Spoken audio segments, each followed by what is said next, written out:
Defense made a motion for a mistrial. Prosecutor was up to some fuckery. Potentially damaging evidence, no basis for it. The judge specifically said, do not ask that question. Do not use that as evidence. She walked right down the path and asked the question. It may be over on Tuesday morning. Batman Bruce Wayne bitch snitch. Gerald Brooks, your constitution does not apply to me because I'm a sovereign citizen, a traveler on the land. I'm the Moorish Empire or whatever, bitch snitch. Because they're so fucking absurd. If you want to be a sovereign citizen, just do yourself a favor first. Go to YouTube here and just get every sovereign citizen that's ever been before.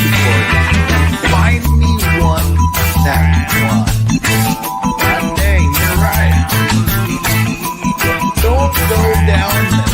It's not the path. Don't have time for stupidity. Some clever dick on the internet didn't find the great loophole in all of the world's law. Bitch snitch. God dang, you're right.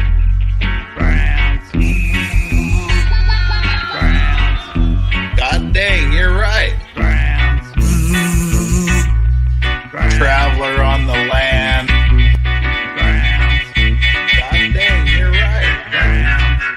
Moorish Empire, traveler on the land, bitch snitch, Moorish Empire, God dang, you're right, traveler on the land, bitch snitch, the late evening U.S. people.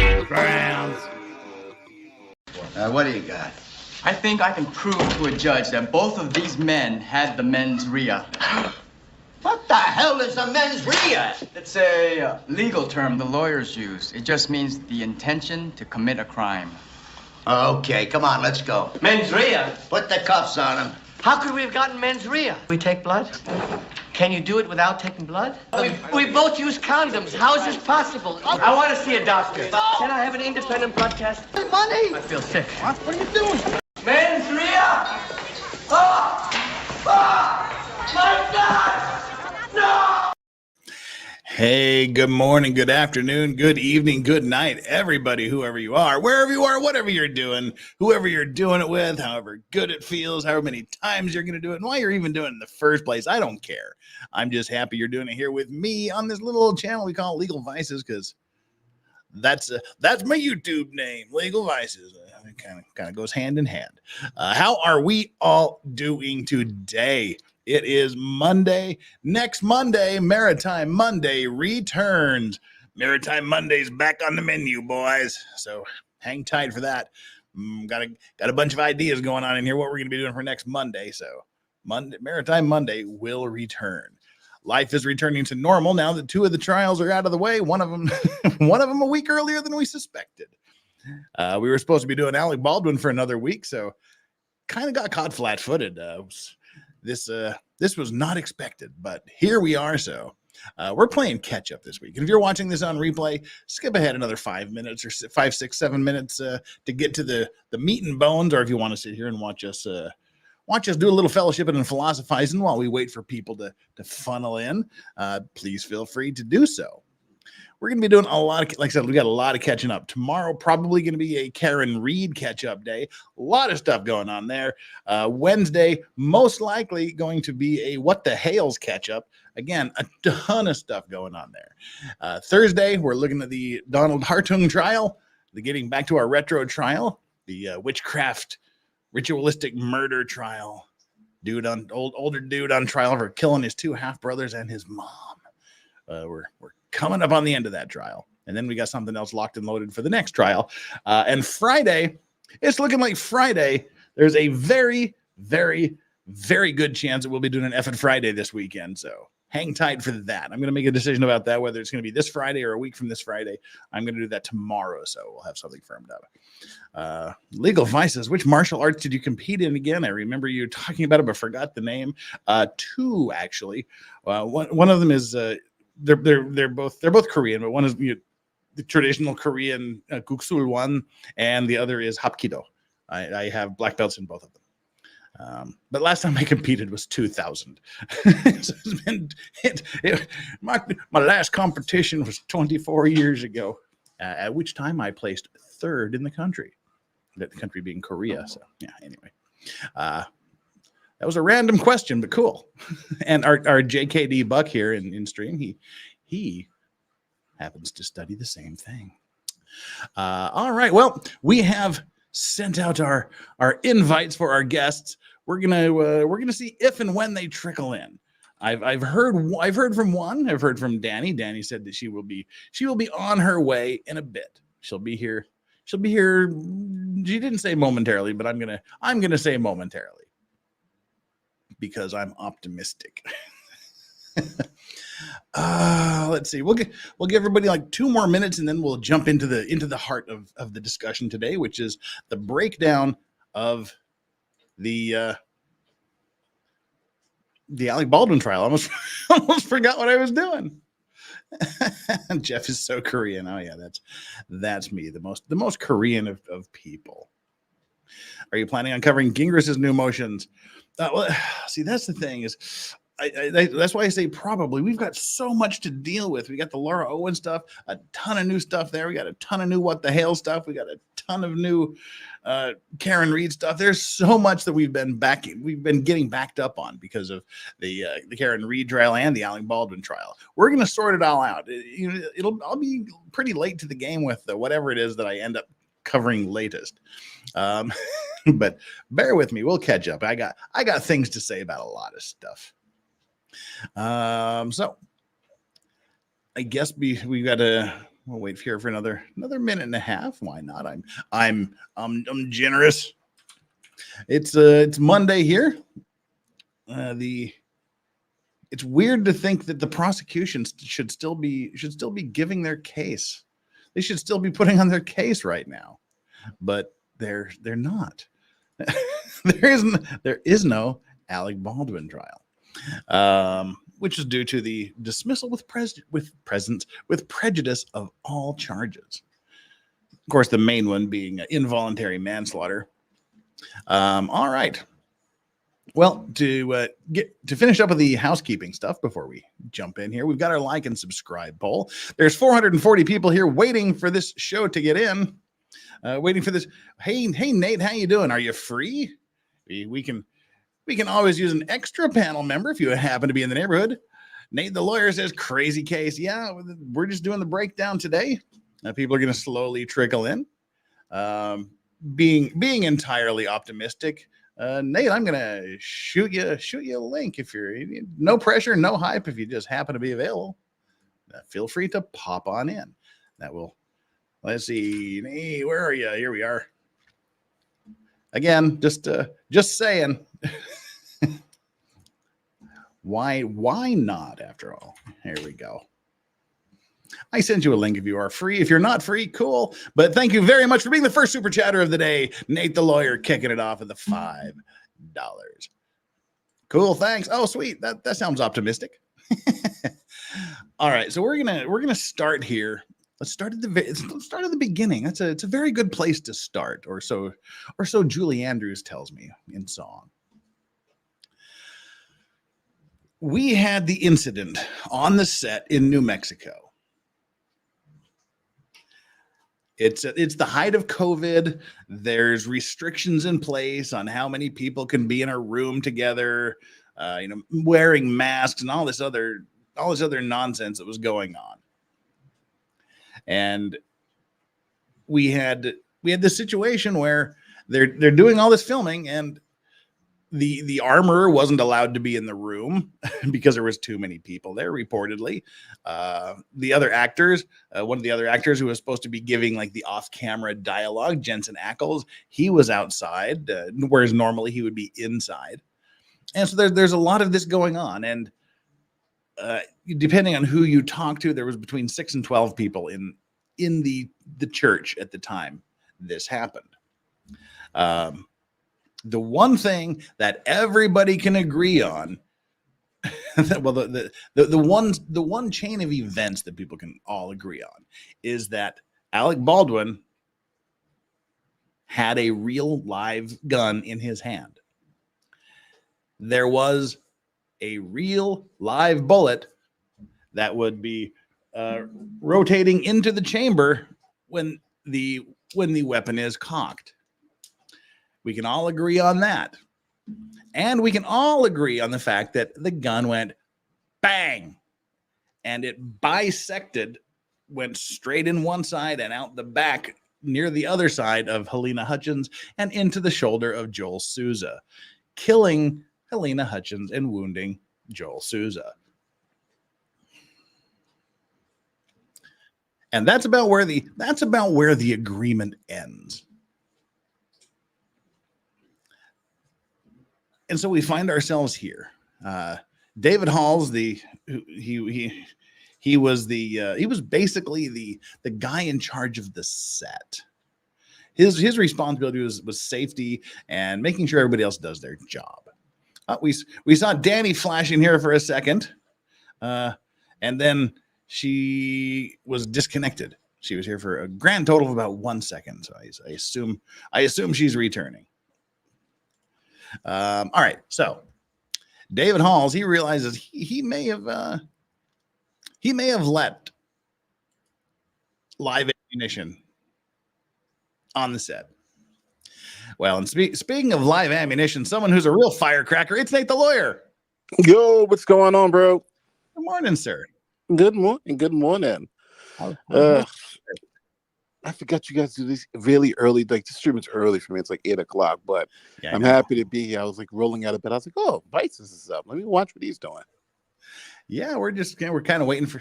That's the problem with doing like panel-y type things is people can just go, oh my God, it's 7 o'clock in the morning. I'm not getting up for you.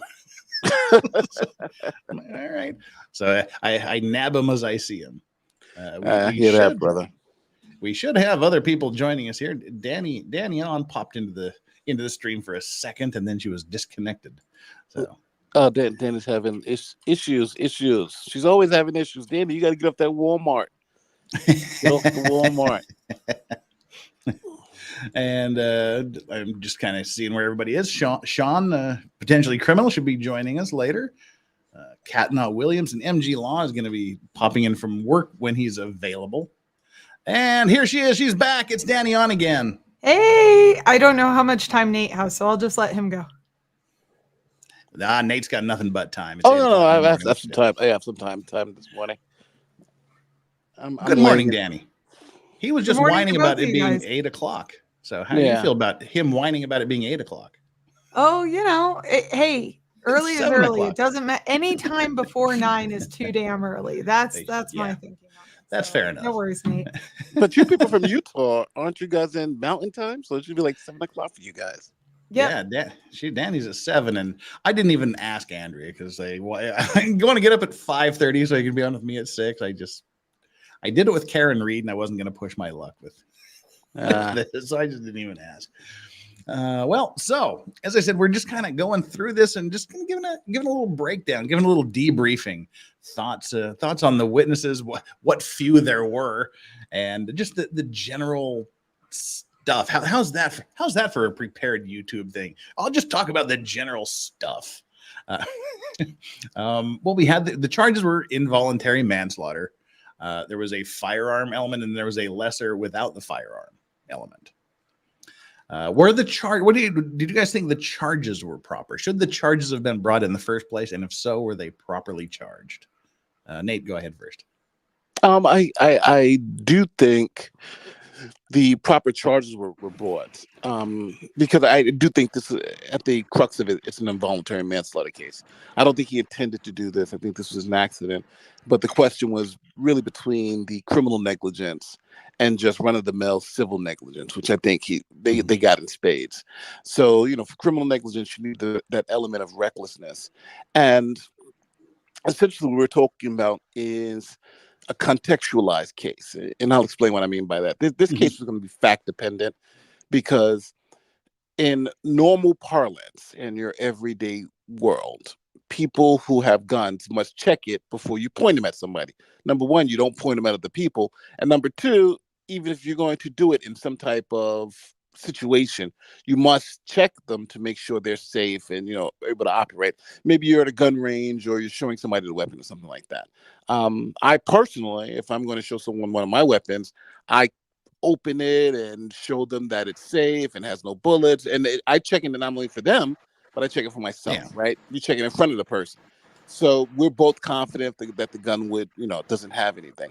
And I think that's what you do in everyday life. But you're on a movie set. And on the movie set, there are different things that you need to do. Like people say, nobody ever points guns at people on movie sets. Well, I watch a lot of movies, and guns are being pointed at people all the time. They may be fake guns. They may not even be guns at all. But something's being pointed at other people, right? Yeah. Because it's part of the fantasy. So this case always came down to whether Alec Baldwin had the requisite mental state, which was he supposed to check that gun like everyone else in New Mexico does, or was there some type of exception because of the circumstances he was in? An actor playing this role on a movie set.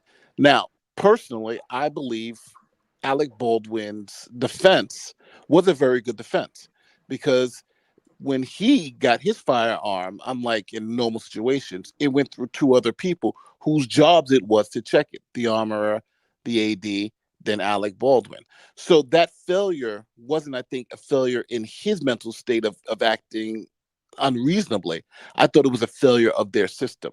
So I do think the people who were charged, Hannah Gutierrez Reed and Dave Hall, and who pleaded guilty, Dave Hall pleaded guilty, Hannah Gutierrez was found guilty. Those two people were ultimately responsible. But I think to get to Alex, it was a bridge too far, because now it's like, unless you could convince a jury that it was his ultimate duty to check that gun, I don't think you get there. And from the testimony I was seeing, it didn't seem like they were getting there, but they were making the case. Now, obviously, the dismissal is a whole different story. I'm not going to touch the dismissal because I want to hear what Danny has to say. But the dismissal, that then we open up a whole nother can of worms. Oh, we'll get there. Danny, what do you think? Should he have been charged in the first place? And if so, was he properly charged? I think he was properly charged, and yes, he should have been charged. I mean, the guy was a producer on the set, and that entire argument was neglected. It was not allowed to be brought in. But I do think that it's really important for the charge overall, because unlike Hannah Gutierrez, Alec Baldwin was very much aware of the safety guidelines of what was on set, what was required. He had so many years of experience, not just as an actor, but also as a producer. He was the one who had the greatest ability to put the entire production on hold, so that they could address the safety concerns that he was aware of, because it was brought to his attention the night before at a dinner that he attended. There were multiple signs and red flags all along the way. I think it's really sad that they weren't able to introduce his prior acts while he was on set. Just the environment that he was creating, the speed in which he was trying to get production done. There was just so many levels of negligence from the angle of a producer. Now, the reason they didn't introduce that, I understand, right? Because you don't want to have an entire trial dedicated to figuring out what was his role, what was his responsibilities, and what weren't. When you look at other producers, their roles were clearly outlined, right? They were just financial producers. They were just there to be moneymakers. But when you look at Alec Baldwin's, he had an unlimited contract. And so that would have been a huge challenge for them. But, if you're going to compare responsibility, in my mind, Hannah Gutierrez could have easily argued him aiming the gun directly at someone was an intervening cause.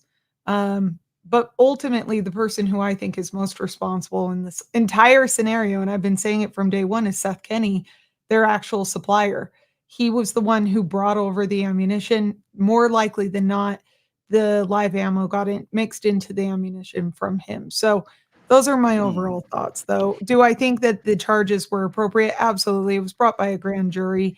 Now, I don't know all that was presented to the grand jury, but I think if a bunch of reasonable people can get together and say, yeah, we've met the probable cause standard, then they've definitely met it. And I think you just go forward from there. I think that it really depends on how much weight the jury was going to give each element of the crime and whether or not they were willing to give Alec the benefit of the doubt as an actor.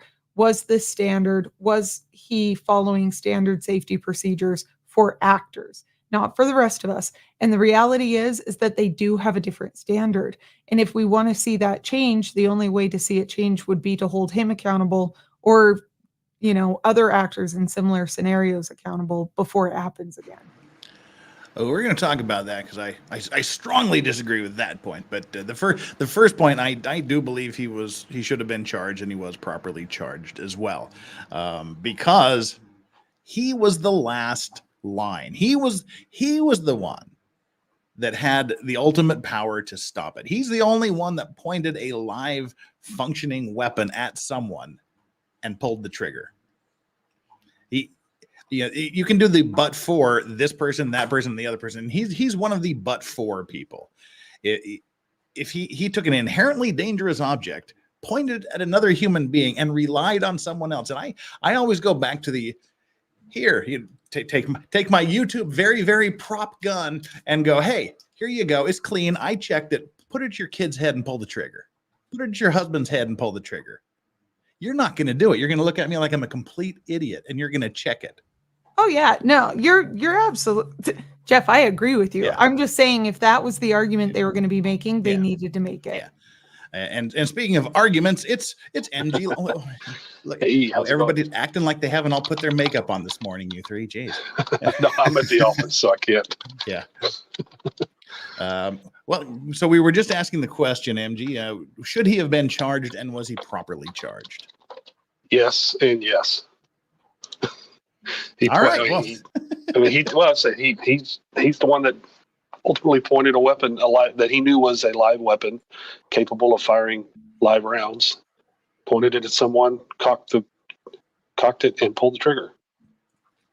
So, and I don't care what the SAG rules may or may not. They don't absolve him of legal responsibility under the state law. So. Ooh, it's almost as if you can smell my next couple of questions coming. The first thing I want to do is let's look at the charges. Manslaughter. This is the 2023 Mexico statutes. This had the firearms enhancement added, but other than that, it's still the same as it was when the incident occurred. Go ahead. Point of order. They charged him with the firearm enhancement under this, but they realized that it was passed after the shooting, so they had so that was kind of wild. The ex post facto issue.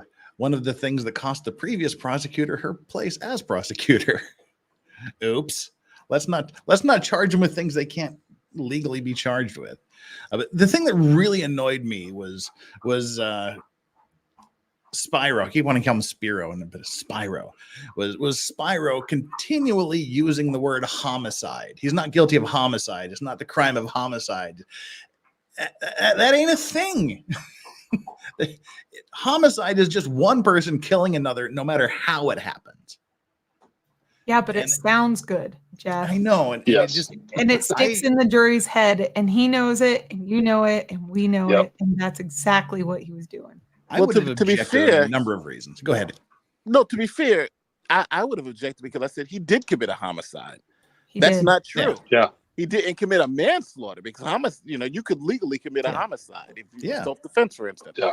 So, but the thing is, people confuse homicide and murder so much. Yep. When you hear homicide, you think of murder.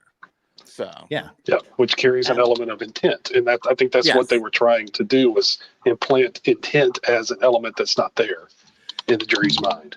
Yeah, so manslaughter is the unlawful killing of a human being without malice. If you have malice, if you have intent, if you have the mens rea to do it, that's called murder. Without malice is manslaughter. But it's the unlawful killing. Like I said, you can lawfully kill someone. You can accidentally kill someone. You can you can do a number of things that are lawfully or not unlawfully killing of another human being. So you have to kill them unlawfully, and it has to be without malice. Now, involuntary manslaughter is down here in B. It consists of manslaughter, again, unlawful killing without malice, committed in the commission of an unlawful act, and that was their primary charge, was saying it was unlawful for him to be waving his firearm around like that. Not amounting to a felony, or in the commission of a lawful act, and this was, I believe, the lesser included. The lawful act, which it wouldn't be what it is. Sorry, scratch that. Or a lawful act which might produce death in an unlawful manner, or without due caution or circumspection. This is the deal. He's doing a lawful act. We'll give him the benefit of the doubt. What he was doing as an actor, in his role as an actor, he was lawfully having the gun and acting. But did he have due caution and circumspection in the way he handled that firearm? See, I'm reading it. I honestly believed he could have been charged with either one. Pointing a gun at someone is an assault. Am I right? If like pointing a gun, even if the gun is unloaded, if I point a gun at you, it's an assault. Now, for those of you who don't know what assault is, it's when I put you in apprehension or fear of being harmed. That's an assault. So pointing a gun at you and giving you that feeling that I may shoot you, or that's an assault. Now, I don't think they charged him with an assault because they weren't apprehensive, right? They weren't apprehensive. Yeah. They kind of knew the gun was being pointed at them, so you don't really have assault, but generally you get the assault. So now with the law, but I do think the prosecution was sneakily trying to point. Never put a gun at anybody. Never put a. So it was like they were almost charging him with the assault as the underlying to try to make the involuntary manslaughter case. But I think ultimately this case was about a lawful act, and him pointing that gun at them wasn't. They didn't consider it to be unlawful, even though they argued as if it was unlawful. Yeah, I missed, but it was an alternative charge. They charged him with with involuntary manslaughter, and the unlawful part was the improper use of a firearm. Yes. And then alternatively, he should have known, he should have had some due caution and circumspection that doing this was inherently dangerous, and he should have taken a little more care. So it was an alternative, not a lesser included. Sorry about that. So that's the elements of the crime that they had to prove. We had our openings.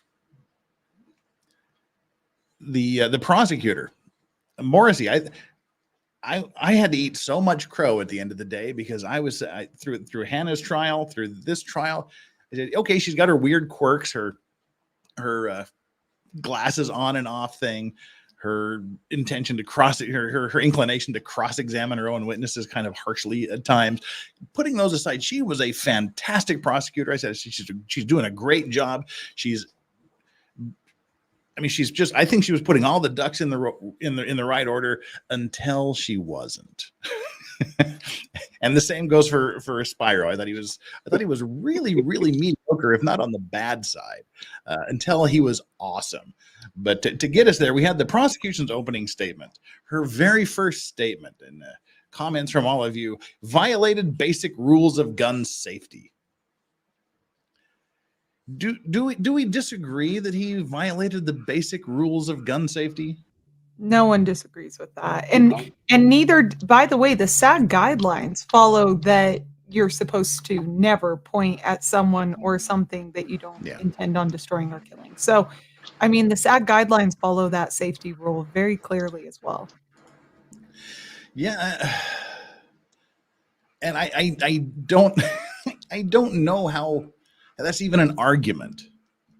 And as Andrew Branca always likes to say, these are redundant rules. These 5 basic rules are redundant. So you can literally violate 4 of the 5 and no one ever gets hurt. It takes blowing all 5 of them for you to actually do some damage. And for those of you that don't know, the basic rules are: first, treat every gun as if it were loaded. If you treat every gun as if it were loaded, ain't nobody gonna get shot because you think it's a loaded gun. You're not gonna point it at someone unless you intend to, which comes the next 2. The second is always point your gun in a safe direction until it's time to get down to business. 3 is never point your gun at anything you don't intend to shoot. He didn't treat the gun as if it was loaded. It clearly wasn't pointed in a safe direction. It was clearly pointing at something that he didn't intend to shoot. Keep your finger off the trigger until you're ready to shoot. Yeah, he messed that one up a lot. He says he didn't have his finger on the trigger, but literally every single picture and frame of film that has him in shooting position has his finger on the trigger. So I would find it hard to believe he didn't do it this one time. But okay, let's go. We'll go Nate, Danny, and Nate. Did he have his finger on the trigger when it was discharged? Yes. Danny. Definitively. And MG. Yeah. Okay, so there's no question there. We all believe that. And then the last one: be sure of your target and what's beyond. Unless his target was Helena and what was beyond was Joel Souza, he violated that rule. But so, go ahead. But I do want to. I think we have to address then the defense argument of the circumstances, right? Because we're coming at it as if this was his gun. He had a gun. Somebody handed him a gun and he didn't check. He just pointed at somebody.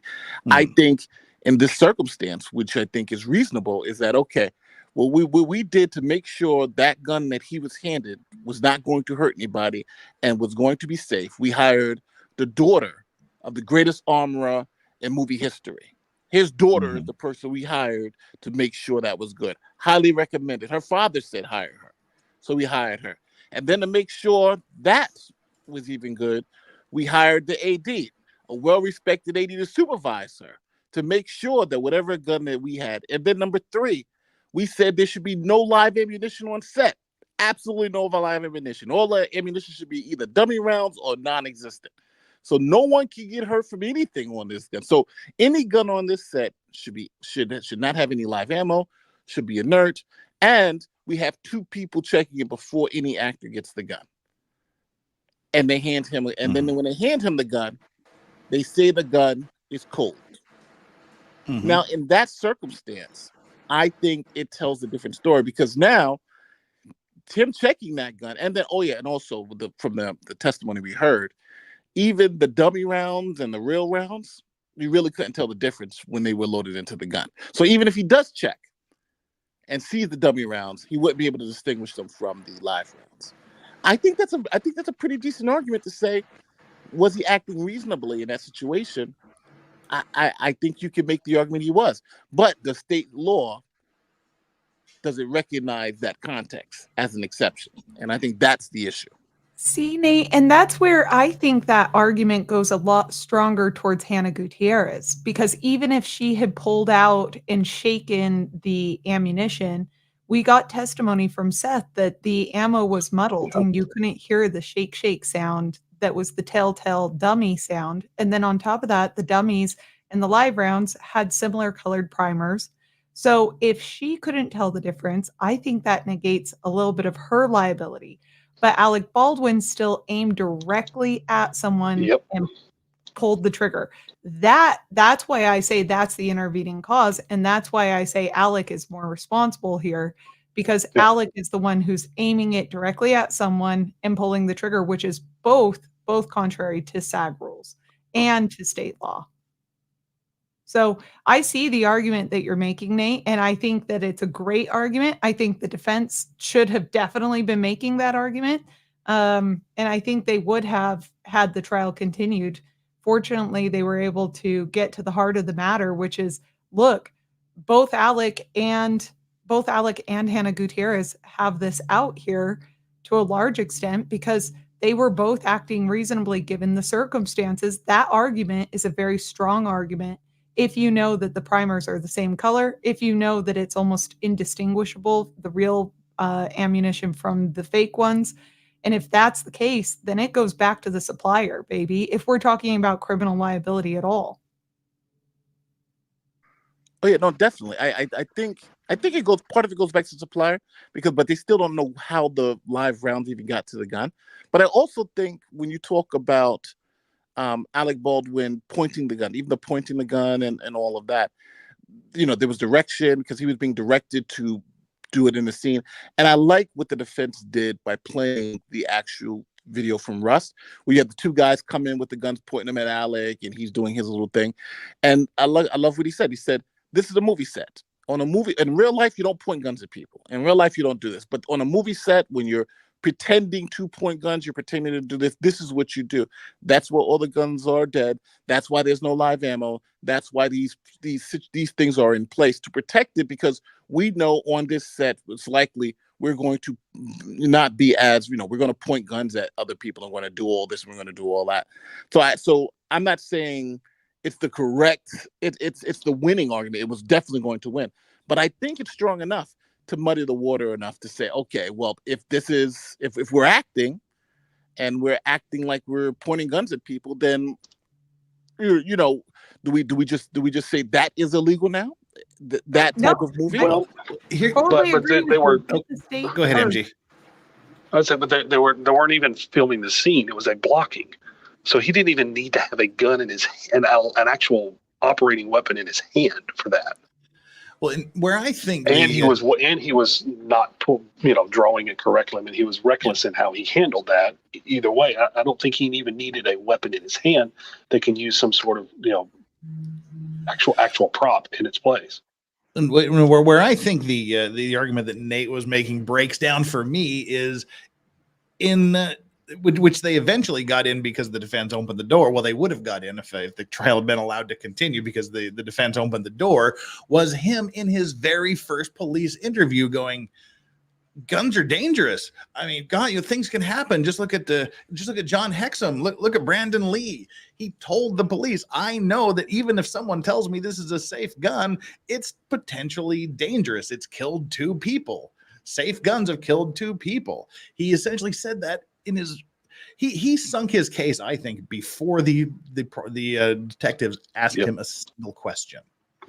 Yep. Right, but Jeff, the point that Nate's getting to is the industry standard is different for actors. What I'm saying is even if they even if he argued was that, apprised of the risk, he was following what other standard actors were doing, and that It has wasn't at the proven to time, be- because I know they've changed the rules since this happened. yeah. Well, the problem is then the next couple of statements he made was when they said, "Oh no, I would never point this gun at the camera. yeah. You never point it at the camera. You always point it to the left." Even I agree. He was apprised of the risk and the standard, and he's the one who set his own standard. Yeah. I agree. But then the next statement she made in her opening was that they were going to call Pieta, the guy that made the gun, as a witness. I thought that was a pretty boss move. I didn't see any of the preliminary stuff because I just wanted to see what they were going to present at trial. The last time I started looking at any of the preliminary stuff was before Hannah's trial. Why wouldn't they qualify Pieta as an expert? Did anybody see that? Late disclosure. That's what I heard. Nate, did you hear something different? Because that's what I thought I recall. Yeah, I don't know, but I don't think they needed to qualify him as an expert, because if he's building the gun, then you can just work on knowledge and experience. Yeah, and of course they flew him all the way from Italy to go, it doesn't go off unless you pull the trigger. Because that was their thing. Yeah. If the gun malfunctions, then you can't even charge Alec Baldwin. Mm-hmm. Right? The malfunction means he didn't pull the triggers. It's right? an intervening. Yeah. The argument that the defense was making was, well, you don't know what happened to that between 2017 and 2022. Which I think is a fair argument. If it's going around to gun shows and it's being shown off, and we don't know how much it was used, how much it was dry fired, whether other people picked it up, put it down, dropped it, was the firing pin put in, taken out? Oftentimes at those shows, there are small modifications that are made to the weapon. What modifications were made? Now, he did testify to there not having been any modifications made to the gun, and that it was up to par. He personally inspected it. He knew it was safe. There was no malfunction. So I would have liked to learn the difference. Maybe I'm too lawyerly, but I think the fact that this thing has been floating around between major gun shows between 2017 and the time of the shooting. Actually, to me, it helps the prosecution in that, yeah, they've had thousands of people touching this gun, and not one of them in 5 years said, dude, why did it just do that? This isn't, nobody reported anything. The thousands of people that touched it, nobody ever said there was anything wrong with it. Maybe I'm too lawyerly that way. I don't know. I like the counter argument. I mean, the thing though is when things malfunction. Alec Baldwin couldn't anticipate when things were going to malfunction. Alec Baldwin malfunction. That's what I mean. But it cuts the opposite could be true too, right? So you're saying, well, all these thousands of people have used it. That's our point. All these thousands of people used it and there was no malfunction. Alec Baldwin wasn't anticipating a malfunction. That was an intervening cause he couldn't foresee coming. And we just need Gunny Hartman. What is your major malfunction? Alec Baldwin. Alec Baldwin. We can do that here in Korea. Before we get on to the next thing, we read Nate the Lawyer. We had X-Comer Triple Z with the 50 North Korean sexy monies all the way from Sweden. Thank you very much. Actor is responsible for the bullets going into a gun if the police can't see the difference between a fake and real, needing to FBI to determine it. I mean, he could have. There's so many things that Baldwin could have done to avoid the situation. Again, of course, the question is, was he required to do any of them? And I think so. And Adara, the wholesome member for 9 months, the dismissal couldn't have happened to a worse person. We can't forget he not only ended someone's life, but also proceeded to lie about it constantly. Can't argue with that. And that's rough. He's just not one of my favorite people. Hasn't been for decades. Because I was trying to think of the last good Alec Baldwin movie that I enjoyed, and it was somewhere around Glengarry Glen Ross, Beetlejuice, and The Shadow, kind of somewhere in that era. But anyway, Shadow. You brought up The Shadow. My God, I remember watching that movie. That was a good movie. I really liked it. I don't like Hannah Gutierrez one bit, by the way. Like, I think she's kind of snotty. I don't like her attitude. I didn't like her in any of the interviews. I just feel for her because, like that comment said, if it took the FBI to figure out where this came from and whether or not it was real or fake, and you have evidence collectors who can't tell the difference, I don't know if she could have at 23 with two jobs. She certainly couldn't have. Yeah. With her lack of experience. Yeah. Yeah. And they knew that. That's what gets me. Yeah. Seth freaking knew that. He pushed for her to get hired anyway. Alec, now what was confusing to me during her trial is how much involvement Alec had in hiring her. None. Okay. I have a copy of his producer contract. And essentially, he was a creative producer in charge of saying this film is going to be filmed over 30 days or however many days, and money, a little bit on the money side. He wasn't in charge of any of the hiring and firing. I see. But he could, so as a creative producer, then he could have put a stop to the filming when the film crew walked off and said, as Alec Baldwin, he could have put a stop to it. He could have said, we need one more day. Okay. And I agree with you, Dan. I mean, Hannah's problem is she's a dumb kid. Yeah. She was too dumb to know how dumb she was. That's the problem. Yeah. Yeah. It's like, my God, how old is she again? She's 23, 24, something like that. I think she's 23 now. I'm just kind of checking here. Read age. She was born in 97. Someone do lawyer math. 88, 9, 0, 1, 27? Now she is. So she was 23. So it'd been 24, 25. Yeah. My son is just about to turn 24. And there's no fucking way I'm going to put him in charge of all the gun movie set. I'm surprised he can barely tie his damn shoes. I get it now that why my 88-year-old father still thinks I'm 4. And there's no way I'm going to put my son in charge of an entire film set, ammunition and dummy rounds and weapons. Oh, my God. And props. Props, Jeff. She was a part-time prop assistant on top of being a armor during COVID, where it's not clear when she was allowed on set, when she wasn't allowed on set, where she could step in and where she couldn't. And you want her to second guess an A-list actor / producer I guess I should clarify that I don't think my son's an idiot. I just think I thought I was a lot more intelligent and responsible at 24 than I realize now.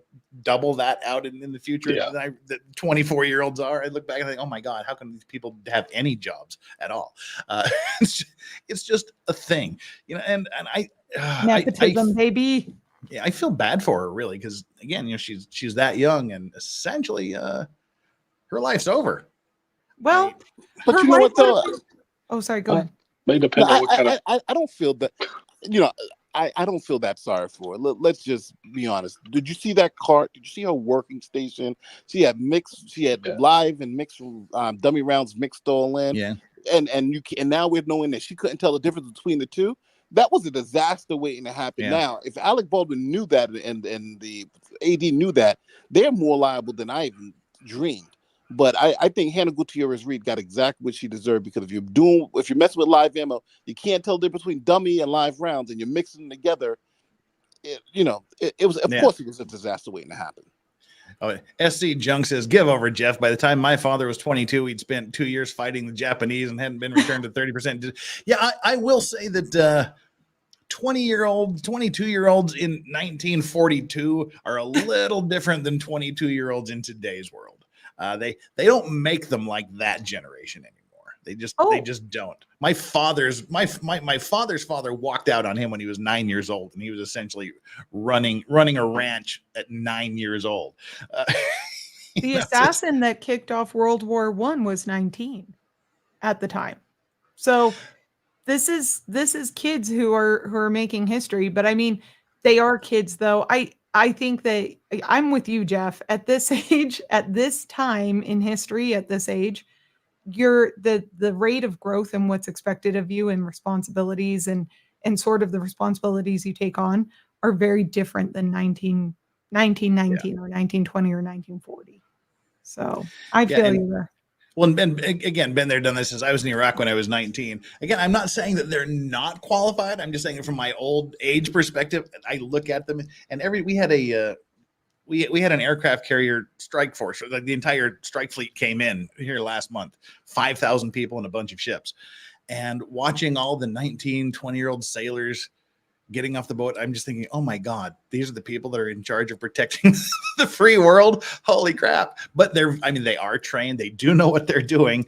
But it's like the young whippersnapper kind of a perspective. It's just, it looks different. And Alec Baldwin should have known better. And we'll talk about it here in a little bit. To be fair though, Jeff, and to your chatter's points, I dropped out of school and started working at 15 and took care of my family. I was the sole provider. So everybody is different, and what is a professional and at what age you become a professional, it just depends. Yeah. Well, people are saying Hannah will be fine. I mean, she's never going to work in film again, ever, ever, ever. Worlds Without End. But could she have worked in film again if she had pulled a stop to the entire film? If prior to that, when people were pointing guns around and Alec Baldwin was shoving off his responsibility, not going to training sessions, not listening to her, no one was listening to her, even had she said, hey, you guys, no, we're stopping everything. No, until we figure out what's going on. No more filming. Mm-hmm. If she had put a stop to it, she would have been blackballed from the industry anyway. Well, hold on. She could have, but I think she could have put a stop to that event, right? If she's like, hey, there may be live bullets in this gun. Let me make sure I check. I think her line of defense was she loaded the gun. She essentially she put the live rounds in the gun. So I don't know if her being a bad armorer, I think was the thing here. It wasn't, even for I don't think she needed to stop it. She just needed to do her job correctly and not put live rounds in the gun. And then I think this doesn't happen. Right. If she could identify the live rounds, but the problem is that the primers are different and she couldn't hear the ting, ting, ting, likely couldn't hear the ting, ting, ting. That's based on what Seth said, because Seth said he had separated those. Do I trust that Seth actually separated those? Do any of us trust anything Seth said? In my opinion, I don't, but this is where juries can differ, and I'm tired of playing devil's advocate because people don't understand that. There wasn't because this is the problem. Well, for me, there weren't supposed to be any live rounds on the set at all, so there was not supposed to be anything to mix in. So I don't even know how, and they're still confused on how the live rounds even got into set. So maybe they got it from the prop master, maybe, and I know there was things that they were planking in the mornings with the cams. There was like a couple of new reports about that. So I don't know where those live rounds came from, but I would suggest though that the person who did load the gun is, I think, the person who's most responsible for there being a live round. Would you agree with that? No, I think that the live rounds came from Seth Kenny. I don't think, and she was not the prop master. She was not in charge of ordering or supplying or securing that actual supplies. That came from Seth Kenny. They were operating under Seth Kenny's armor license because they knew Hannah Gutierrez didn't have one. She didn't qualify for one. She wasn't licensed. So everything they did was under Seth Kenny. So that's where I struggle there from a argument. Think the prosecutor, I think Prosecutor Morrissey put it perfectly when she said he's not on trial for introducing the live ammo to the set. Someone pled guilty to that. He's not on charge. He's not charged with loading live ammunition into the weapon. Someone else was tried and convicted for that. He's on trial for not having the proper care and circumspection when dealing with a known deadly object. Yes. I thought that was beautiful when she said that. Very well said. Hannah can make a channel where she sniffs people's armpits. Okay, I have to say that was really bad. She's weirdo, it was her second or third interview when everybody leaves the room and she's just kind of going. That was really odd, and it kind of creeped me out. But ew, thanks for reminding me. She didn't shower in the morning. That's what it was. She was probably still a little high based on the timing of things. Richard Sanders makes a good point here. Line producer Gabrielle Pickle was a problem. I thought I originally said when they said they were going to charge 4 people, I thought they would charge Pickle, Baldwin, Hannah, and either Seth or David Hall. I was leaning towards Seth. I thought Hannah would be the one that flips because she's the one that has all the goods on everybody who did what, who ignored her, who was running around, who was behaving improperly, who wasn't giving in to her authority. I thought she was the one that would flip, plead, and throw everybody else under the bus. But Pickle, she was the one that was in charge basically of everybody. And there's the emails from Hannah to her saying, look, I can't do this because her contract gave her 40 hours as armorer, and that was basically up before filming started. And they specifically told her, don't do any more safety briefings, leave Baldwin alone, don't focus on being the armorer so much. And she said that's how people get hurt. And I thought Pickle would be part of the problem for telling her not to be an armorer, but I was wrong. And any Pickle comments, people? I agree. I think Pickle was a huge problem, and I think that was a huge mitigating factor in Hannah Gutierrez's trial. But the argument wasn't made strongly by her attorneys, so why should I argue for her? But I agree with you, Jeff. I think that Pickle was most aware of everything that was going on. The issue was what was her actual duties, right? Was she just supposed to fire Hannah? What was her actual job? Well, that was the wrong button. Sorry about that. That was my Danny's correct. I was trying to move my soundboard out of the way and I pushed the button. Sorry, Danny, I didn't mean to interrupt you. So that's it. No, that's all I was going to say. I'll be right back. I've scared Danny away. Dang it. MG, Nate, any of you guys have any comments about Pickle? No, well, I think it's just hard to get around Hannah. She loaded the gun. Yeah, and she's supposed to be the one that knows the difference between live and fake rounds. She loaded them with live rounds. I don't see and I don't see who she can flip on with that. Right? You literally the one who loaded the gun. She's hoping people don't flip on her. But speaking of people of flipping on and flipping off, it's Ozzy Overlord. Hello, sir. Good morning. Hello, Pace. Sincere apologies. The little one was a little bit difficult to go down tonight, and the next thing I know, I'm sleeping through 2 alarms before I get here. So. I kind of did this. I don't know what, something Up woke in. me up 1 minute before I was supposed to go live. I'm like, oh crap. All right. But you're here. That's all that matters. Why am I the only one on camera? I feel self-conscious. But anywho, like I said, I think Hannah could have flipped and like you flipped on Pickle and said, here's all the things that she did wrong. Here's all the things she stopped me from doing. She could have said that Seth Kenny was the one that brought them onto the set. She could have talked about the little cabal that he had with Sarah and perhaps the investigator even. And she could have said Alec Baldwin didn't take instruction from me. I think she could have pointed a lot of negligence at a lot of people. Hey, FYI. So the Trump is just getting good news after good news. They dismissed the documents case in Florida. Oh, sweet. Good for him. That's awesome. Wow. But so we've got a situation here on set that everybody's doing negligent things. And in retrospect, with David Halls having taken the plea deal, 6 months probation, the discharge of the dismissal of the charges against Alec, which someone in chat pointed out the other day when we were rewatching the motion to dismiss, that Hannah was in court. She was in that building in the waiting room when the charges were dismissed against Alec. Do you think she was like, I should have taken a plea deal? Yeah. It's like everybody has basically walked except her. Oops. Well, I mean, there's probably going to be motions filed in her case. I mean, yeah. So, she could potentially walk too. I mean, who knows? This Alec Baldwin does his own thing. That was another thing the prosecutor mentioned in her opening statements. He does his own thing. He doesn't take instruction well. And speaking of people that don't take instructions well, it's Kat. Hi, Kat. Hello. For those of you that don't know, this is Kat, aka Kat Not Williams, who has her a YouTube channel as well, where she watches trials from the perspective of what's. Give us your spell. You probably explain it better than I do.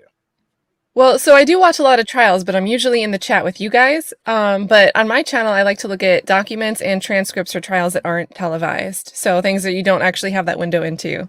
Because then the news doesn't seem to get it right either when they look. So. Wow, your mic came in really super hot for me. Hang on. Was it just me that it was super loud?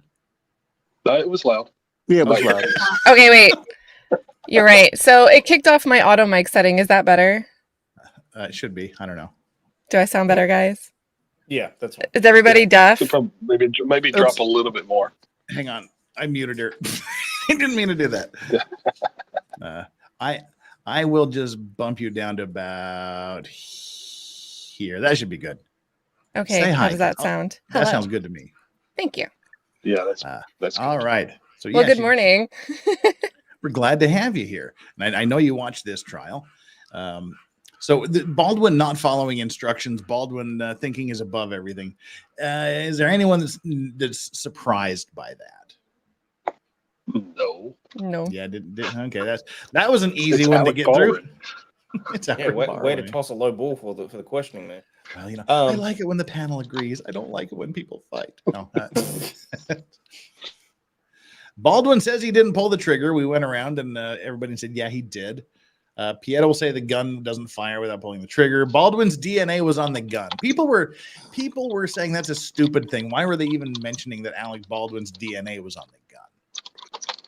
Yeah, this is just the police like.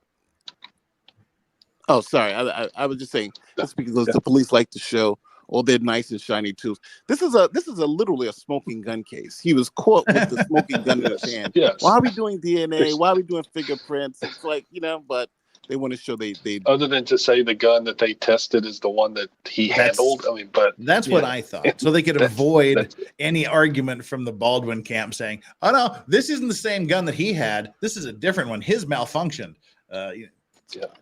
Yeah, usually there's a chain of custody for that though. But I don't know. It comes to be a little silly. It probably is. This isn't the Massachusetts State Police. Oh yeah, Massachusetts State Police. Oh my God, let's not talk about their chain of custody. Everybody's take on the FBI destroying, which they didn't really destroy the gun. They may have slightly damaged it. What's my take on that is, again, that helps the prosecution in that they said they fired it 12 times and it only fired if the trigger was pulled. It never malfunctioned, and they essentially had to break the damn thing to get it to do what Alec Baldwin said it just did. What are your guys' thoughts on the FBI? Yep, I agree. I mean, the FBI testing is not the FBI in general. Yeah, I mean they had to literally break the gun for it to do what he said it is. Yeah, Nate. No, I agree. If you have to break the gun to do it, then obviously. But that was his thing, right? He went on TV and said, "I didn't pull the trigger." And this also goes to show too. I think if he doesn't give those interviews, I think it becomes a lot harder to charge him. Oh yeah. Oh yeah. Yeah, because now you don't get the whole I'm a gun expert and I know all the rules and all that. You still gets that hey, I'm just a stupid actor and somebody handed me a gun and said this is a cold gun. But now you lose all that when you say you got 40 years of experience and you didn't pull the trigger. Yeah. Danny, your thoughts on the FBI as it relates to this case? Yes, thank you for the clarification. I got to keep Danny focused when we talk Danny's about this. triggering almost went off. I'm like, the FBI what? It almost went off like Alec Baldwin's triggering. So, no, the FBI, I don't think that they needed. Here's the issue with the destruction of the gun. At the end of the day, it gave the defense an opportunity to turn and say, well, we can't even test it now because of what the FBI did. This was collusive in nature. They robbed us of this defense. Now you'll never know, jury. And so that, I think, was somewhat of a failure. And that's where the argument kind of goes two ways too, right? Well, you broke the gun, right? So we'll never know if it malfunctioned because there is no way to reverse engineer it now. And why did you take such extreme measures when there were other ways to say, hey, look, the gun doesn't malfunction? MG, any additional comments? Yeah. I mean, they took a hammer to it. Did they really have to do that? Because I think he's not saying I dropped it and it went off or something hit it. It's whether he pulled the trigger. So if you are testing it by cocking it, quarter cock, half cock, and you have to pull the trigger. You can't fire it without it being fully cocked and the trigger pulled. Then do you need to use a hammer? Well, they did. they used one when they needed. Ozzy, what do you think, Hayden? Yeah, I mean, it seems pretty counterintuitive. You'll have to forgive me. I'm still waiting for all of my cylinders to start firing. I think that aside from the fact that they went through the effort of presumably meticulously recording exactly what they did and showing, well, hang on, this is the only way that we could have actually recreated it. The fact that the guy went, well, hang on, there's one other test that I can do, but it's likely to damage the weapon. They probably should have stopped and went, maybe we should just preserve our integrity here and remove a little bit of issue that the defense may have. Let's save that one until let's just save it until after the defense have exhausted all possible tests that they can do. And then we'll say, hey, we've still got this one that we want to do, but it may destroy a piece of evidence. And we're going to do it right before trial, rather than giving them the opportunity to be a pain in the backside for everyone. Kat. I think visuals are powerful, and the jury's still going to picture all the shots where Alec is training. He's pretending to do his draw. They're going to see his hand, not where it should be, his finger where it shouldn't be. And at that point, it goes back to what Danny was saying, that it doesn't matter if it broke after, if it was still working up until that point. He's still the one that was pulling the trigger. It's not like it fell on the floor, bumped. I think MG Law said that too. It's not like it just fired because it dropped and something got caught on the trigger. So you wouldn't, if you were just a random jury member, you wouldn't be particularly swayed by the defense's argument that the FBI robbed us of our chance to prove that this gun was malfunctioning and had all these problems that Alex said it was. it happened. No, but if I heard the same about the the Seth Kinney, the bullets being mixed up, you couldn't tell the difference, that would definitely impact me. Yeah. Fair Even enough. if I didn't think it was material, Yeah. it would have impacted me against the prosecution and the police doing their job. And then if I got to see Seth Kinney testify, I would have got sketchball vibes, I'm not going to lie, and I would have wondered why they didn't look at him. No charges, nothing, no plea deal, no immunity, no nothing. charges. Just we believe Seth Kinney is innocent. He said, "Don't look over here," so we didn't. But Yeah, that's just weird. But how can you charge Seth Kinney, even though he provided all the props? But no one could say that he provided the live ammunition. They could charge look. him with Unless they witness show that he tampering. had some, purchasing invoice saying where he bought live rounds. You could charge him. Yeah, so he was the procurer for the ammunition. He's the one who brought the ammo on set. He's the one who told Sarah wasn't he the one who told Sarah to get rid of the shells? He's the one who told her not to get an attorney, told her to be quiet, all in text message. I mean, this guy is just sketchballs AF. I hope the ATF goes and raids his little. I don't think is he still doing it? I don't Yeah. think he's doing it anymore. I'm not sure. No, well, just One to can only be clear hope. though, he did not bring any live rounds to set. He made that very clear with his testimony. He said, "I did not bring any According- live rounds to set." Yeah. We Only just that- believe him. And no, but you gotta have proof to they raided his house. They did find, but they saw that all his live rounds that he said he had were accounted for. They weren't at the set, so that it's like, how can you charge at that point in time? He said he had live rounds at the house. They're segregated. This is how many he had. Yeah, they counted. They saw they was there. I don't, that's the reason why he's not charged. If you could prove one of those rounds were the ones that was that same round, then maybe you got something, but you don't have it. Mm-hmm. But if you have a bunch of ammunition that came from the same batch that included the live rounds that potentially were mixed in, and that batch was never sent off to the FBI and it was hidden in a separate file, that's where I think we have a problem, because he had a whole month. Yeah, he had a whole month to get rid of whatever he wanted before they came and executed the search warrant. She gave him a whole month and then called and gave him a heads up and said, "Hey, do you have time for a search warrant right now? We would like to come in. Just wanted to check." We didn't want to inconvenience you. Some people would call that smart on his part. Yeah, very smart. But we're kind of the midway point here, so I just wanted to say we got over 1,000 people here and 429 likes. 600 of you haven't done your job. Get down there and hit that like button. You're here, you like it. Come on, people. Just get down there. And we've also got our like and subscribe poll. The like and subscribe poll, again, people are cheating. We have 1,066 votes and only 400. Like literally 800 of you, according to lawyer math, it's actually 600. Haven't done. You've cheated. You've cheated on the like and subscribe poll. Come on. Hit the like button, hit the subscribe button, then vote. If you have already voted, just repent. The decision to dismiss the charge with prejudice, 8% of you say was correct because he's not guilty. 14% of you say it was incorrect and he should have had a verdict. And a full 78% of you say it was correct because of constitutional protections. We'll see how that goes at the end of the trial. Keep voting, and more importantly, keep liking and subscribing and all that other stuff. And Nate the Lawyer, Danny on Direct, MG Law, Aussie Overlord, Cat Not Williams, all of them. That's their channel names right there. You don't even have to go, what's your channel name? Because it's right there. Make sure you are subscribed to each and every one of them, because hey, they do awesome stuff. And if they weren't doing awesome stuff, I wouldn't have anybody on my panel here. So there you go. They're just cover them with awesome. Okay, I was thinking that sounds really weird. I'm gonna say cover them with awesome sauce, but sounds a little weird. Never mind. Don't do that. Just go and subscribe.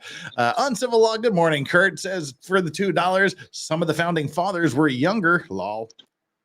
Yeah, well, of course. Then again, they only lived to be like 30 back then. I'm joking. I think the life expectancy in the 1700s was closer to 50-ish on a good day. Rowan Coward, thank you very much for the $2. Trump's Florida Fed case was dismissed. Yes, Nate brought that to our attention a little bit ago. That is some very interesting news, and we'll see if the dominoes continue to fall. And 200-watt studio with the $2. Danny looking extra beautiful today. Hey, what am I, chopped liver? Come on. I'm looking extra beautiful. I'm wearing a purple It's shirt. Aphrodite. Yeah. Thank all you. right. So, all right, everybody, again, make sure you subscribe to each and every one of these awesome people, because without them, I'd just be sitting here and going, what do I talk about? But because of them, we're having an actual intelligent conversation. The defense, they started their argument with he's an actor and the cardinal rules of gun safety are not applicable on a movie set. That was so dumb. That was so bad. I actually liked the beginning where he was going with it. I thought he was going to say, this is what he was playing. This is where his mindset was. He's just an actor, and then move on, because that's not a strong argument, but he doubled down. That was so, as you youngsters say, that was so cringe. Oh, He's not Alec Baldwin. He's Harlan Rust. He's in the mindset. He's bleeding profusely in the church. He's being pursued. He's a method actor now. Yeah. And then you got people going, Harlan, cut. All right, get over here. He thought he was. Now, if your argument, he was out of space and time, and he actually thought he was Harlan, then I would be saying he needs to be A, convicted, and B, committed. I thought that was a really, really dumb thing to say. The cardinal rules of gun safety are not applicable on a movie set. Kat, feelings, thoughts, opinions? I kind of get it because a lot of my friends that are in like the comics, entertainment, and movie space, they, more than the rest of the people I looked at their different reactions to this case, as a whole, they were more, he shouldn't even have been charged with this. This shouldn't even have been a trial. So I do think that if you're more inclined into wanting movies to get produced, understanding that things need to get made, you might lean a certain way. And hopefully when they were doing jury selection, they took that into consideration. I don't personally agree that just because especially if I wanted a specific gun, a real gun in my hand while I'm filming and I want to play around with it, I feel like I should be extra careful personally. But I agree with you, Kat. I think that the argument absolutely needed to be made that this is how the industry works. This is how movies are made. I thought he was going to follow up this is how it's been made for hundreds of movies over the course of dozens of years, and nothing wrong has happened, with the exception of The Crow, which was a blank, by the way, and this case. That's it. It wasn't foreseeable. The entire industry standard has been working for decades, and it only didn't work this time because someone else brought live ammunition on the set. And there's no way Alec Baldwin could have foreseen that happening, nor should he have foreseen that, because he was just an actor playing a role, following what he had always done. And in other movies, he's done it before too. There's never been a problem, because guess what? No one was ever stupid enough to bring live ammo on set. And he is not responsible for that. That's where I thought that argument was going. And then he went into the, being an outlaw. La La Disneyland. Yeah. I was like, oh no. He kind of went, do you guys not want Disney to exist anymore? That was like basically what his argument became. Yeah. Yes, I do actually want to just not exist. Well, and then he used the word his truth. And that's when my eyes just, they rolled right out of my head. Yeah, the his truth. Yeah. Stingy, Hayden's legal advisor, says, looks like PDQ FFL expired 424 sent in your Twitter DM.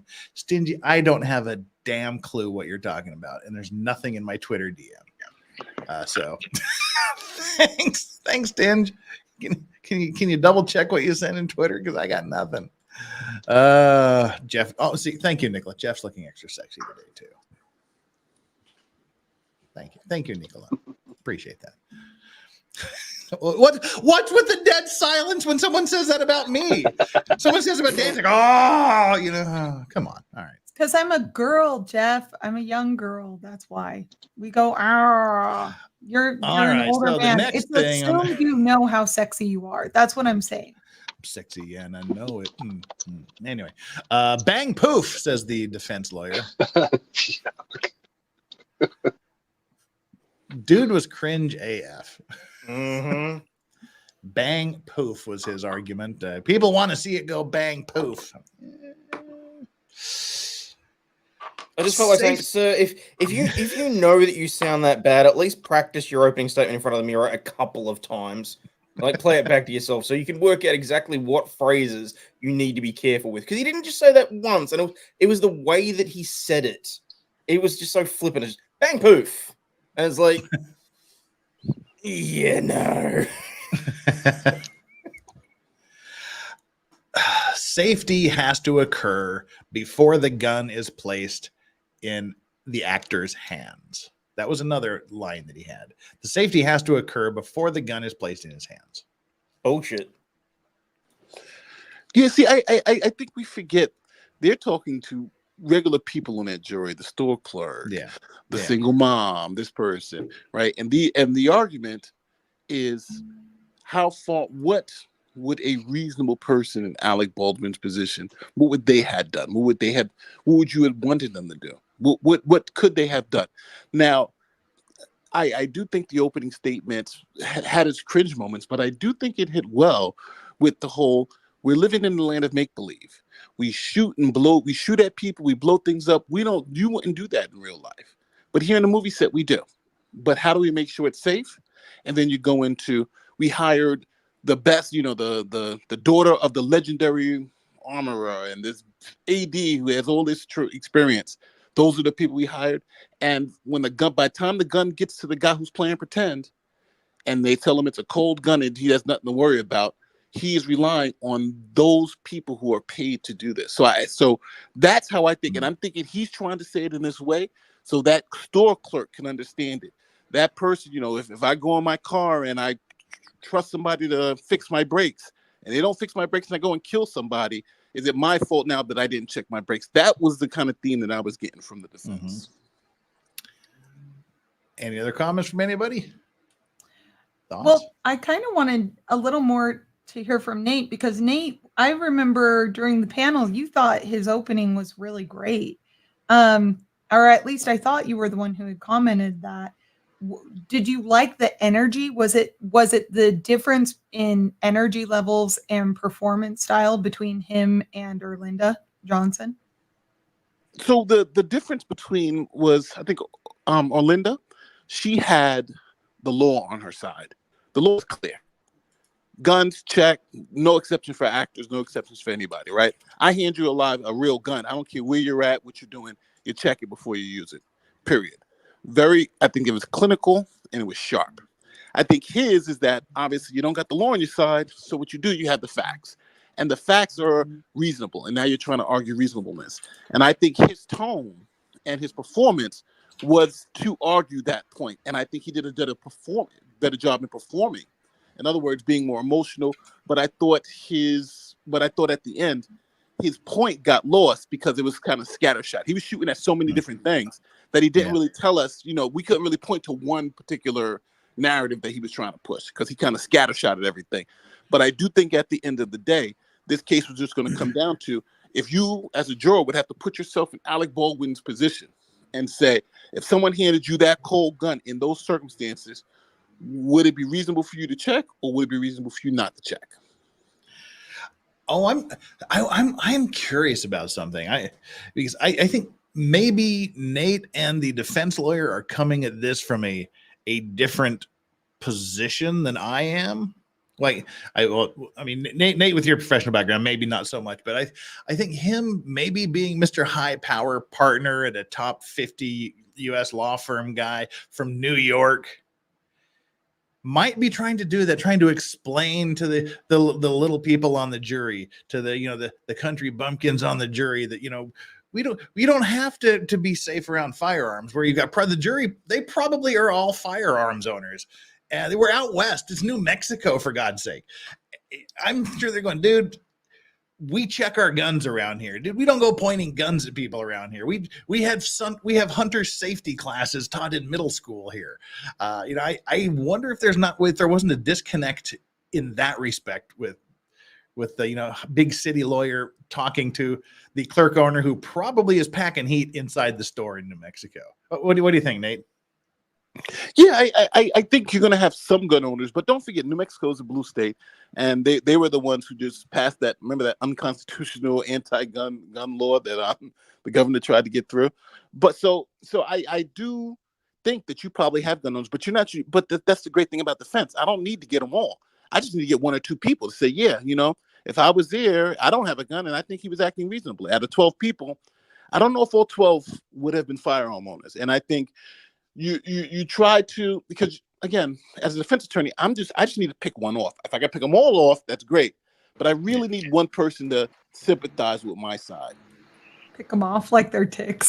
Sorry, or like they're Alec Baldwin's targets, one of the two.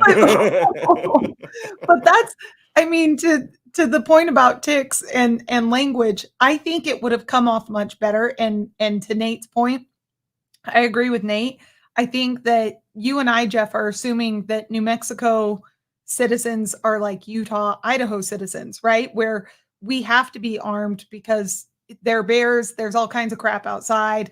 It's an hour drive to get to anywhere, right? You want to go to Costco, good luck. You can drive for an hour and get to where you need to be, unless you live in like a metropolitan area like I do, right? Outside of the metropolitan area where I have lived, I've lived up in the mountains. You need a firearm. You need to know how to use it correctly, and you need to be proficient. So I think it was a mixed bag, but I think it was the language he used that came off very elitist. And just his entire persona to me screamed elitism instead of competency. And I don't know how he fixes that. Just kind of like, I look super young in the courtroom. I have to put my hair back. I have to double up on makeup. I have to wear kind of like broader shoulder pads. It's very much an image thing, and you have to be very conscientious of that. I don't know how he doesn't look like a high-powered, big law firm partner, maybe some level of nepotism type guy when he's coming into that courtroom. Well, this is interesting. I'm looking at Santa Fe, New Mexico. But he does give me the vibe. The Santa Fe, New Mexico political voting is just about 50-50 Republican Democrat. The Santa Fe County is 76% Democrat, 22% Republican. I'm surprised by that. I thought Albuquerque would be that way. I'll tell you, here in Texas, and again, this is anecdotal, but I play poker, and I know a lot of the professionals from like doctors and all that stuff. And I'll be honest with you, all the professionals and even the gun nuts at the poker place, they all say, "Well, he was acting on a movie." Like a lot of the common, I think, people who just are looking at this from a legal aspect. This is a common aspect. They all kind of feel like he was he's the victim. And I was surprised to see how many people actually sympathize with Alec Baldwin because they feel like he was put in a bad position. Now, I think legally that's something that the prosecutors had to overcome.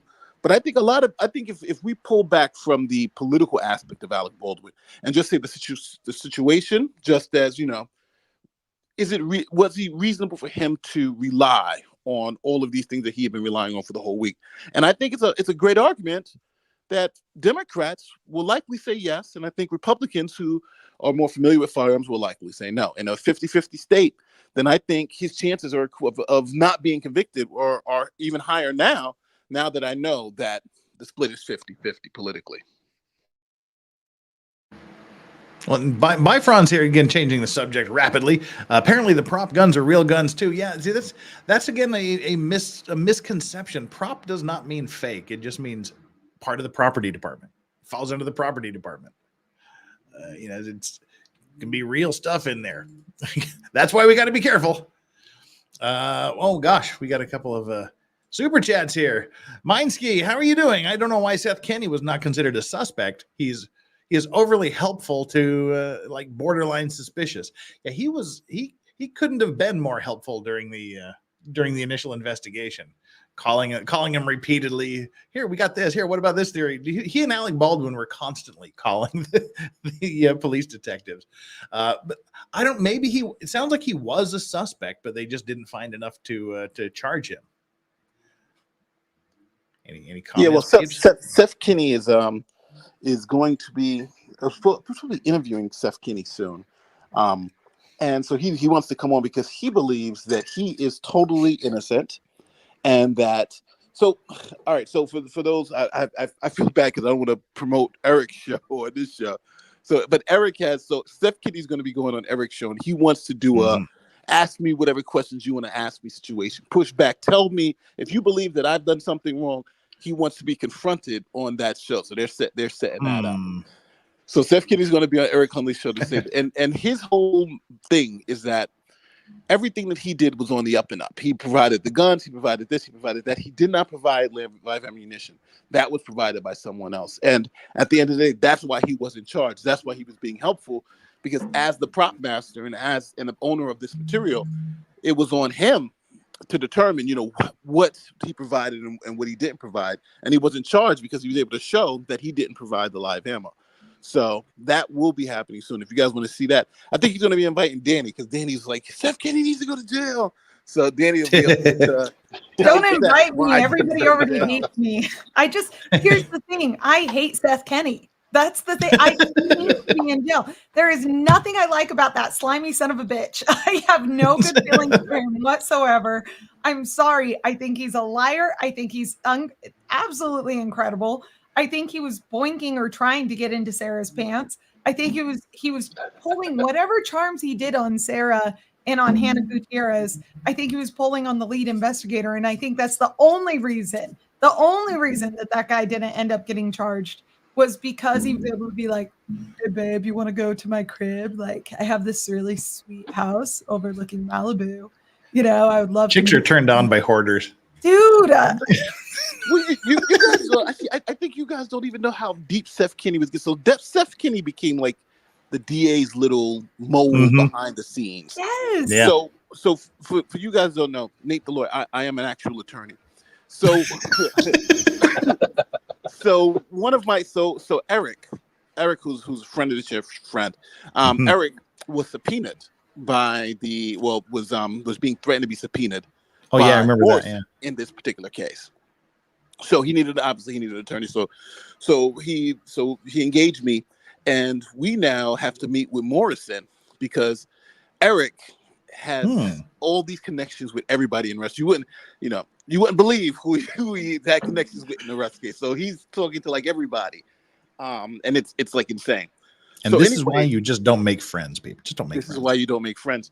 So I don't know how Eric Hunley has gotten all these connections and speaking to, this person, that person, the rest. But somehow he gets some information, allegedly, that Morrison needs to convict Baldwin.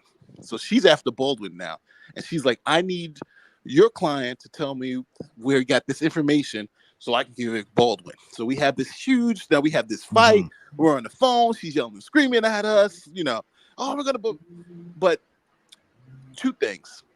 All the information she had got to try to subpoena Eric had come from Seth Kinney. He was actually going around snitching out everyone trying to get, and I think that is why he thought he needed to do that to stay off the fire. And I think he did enough where they were like, he's being so helpful, because he literally was trying to snitch everyone out to keep his own ass out of the fire.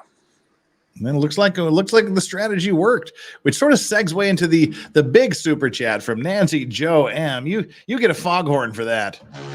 Woo! Thank you so much, Nancy Joe M, with a $50 super chat. I believe the sabotage theory. I think Seth Kinney sabotaged the ammunition with live rounds because he didn't like Hannah Gutierrez and didn't think she deserved her father's business. Also, I think Seth wanted Hannah's father's business. I'm not a huge fan of the sabotage theory to people saying that they were setting up Alec Baldwin. I don't believe they're setting up Alec at all. I mean, it would be horrible to say we wanted Alec Baldwin to kill someone because we don't like Alec Baldwin. But the sabotage theory that's referenced here that I kind of give credence for, and I want to hear what everybody thinks about the sabotage theory. I think Seth Kenney and Sarah were bumping uglies. They were doing the nasty, and Sarah was jealous of Hannah or whatever, because that maybe Hannah was trying to pick up on Seth or whatever and wanted her out. And the easiest way to get the armor out is to have someone introduce live ammo onto the set, get her in trouble. I don't think anybody had any inkling, any hope, any desire, any intent for it to end up actually in a gun. That's I kind of buy into that theory. What do you guys think? It makes sense. Is there any making sense and a possibility? I mean, do you buy into it at any level? I mean, it's Hollywood. I don't put it past any of that being legit. Danny? I'm sorry, I was in the middle of typing something else. The sabotage theory. Seth sabotaging it because he's smashing Sarah, and Hannah's trying to move in on him, and he wants Hannah off, or Sarah was jealous. Sarah didn't like Hannah, whatever. One or both of them wanted Hannah gone, and the easiest way to get the armor gone is to have someone discover after lunch or before lunch some live ammo sitting on a cart somewhere. I don't think anybody intended it to actually end up in a firearm. I had never thought of that, but it would make sense given how much people hated Hannah Gutierrez on set. Gabrielle, Ms. Pickles certainly didn't like her. Sarah didn't like her. Seth Kenney didn't like her. You can go down the list. So do I think that he wanted to see her gone? Yeah, I do. I think he wanted to see her gone and have it not be tied to him. But I think the more reasonable answer is that Seth made a mistake. I think Seth brought the live ammo on and then had to cover it up. So that's to me what the evidence points more in the direction of. Nate, is there anything you can talk to on that particular point, or are you going to remain silent? No, it's a little too. There's too many intervening things that I'd have to verify. Were they dating? This.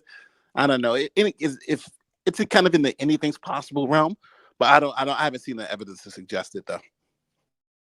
Kat, do you think that's got wheels? Whether it's accidental or if it was intentional sabotage, I think it's really suspect that they had Sarah like, oh, here's a trash can. Let me get rid of some stuff that could be evidence. Yeah, she panicked and threw away the ammunition was her story to the cops. But why would you panic if you didn't Exactly. have any? Because she's Sarah of the big feet. That's all. Just because she's Sarah. So innocent, Kat. She's never been involved in anything like this. She would never do anything wrong. She was just. But she messed up too, right? Didn't she shoot on set? Yeah. She did. She discharged a blank in the direction of her feet.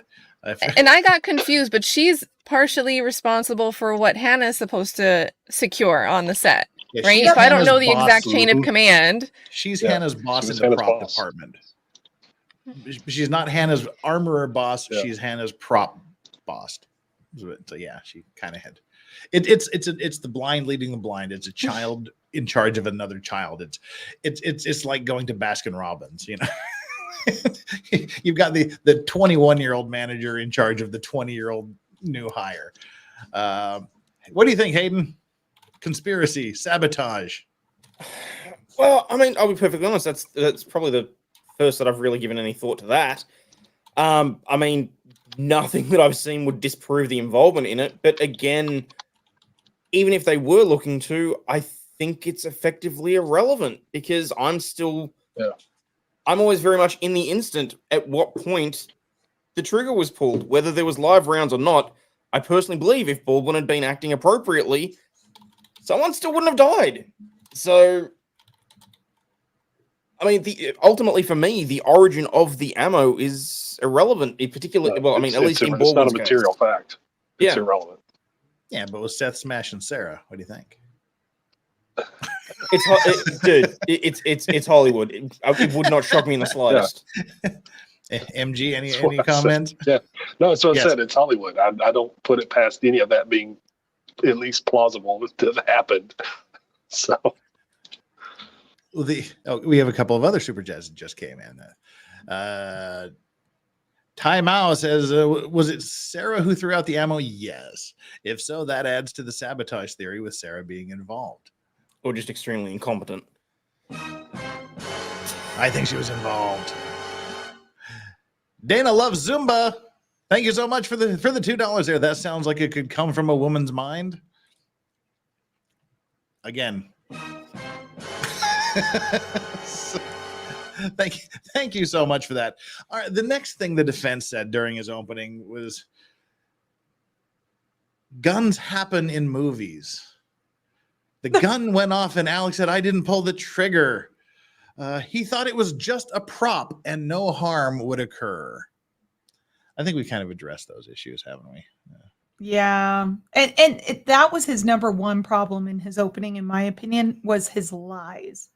Because everything that he stated was objectively false based on Alec Baldwin's own testimony to the police. So and that was all going to come out. So he really had to be cautious about the way he worded things, and he wasn't. I think my big problem with the defense's opening was just that first statement that the rules of gun safety aren't applicable on a movie set. We read through the elements. We read through the crime of involuntary manslaughter, and I didn't see, except on movie sets or provided that this section does not apply to actors. I didn't see that anywhere in the law. He lost me. There. He lost me literally at the very first sentence. But I don't know. And then homicide. We harped on that for a little bit.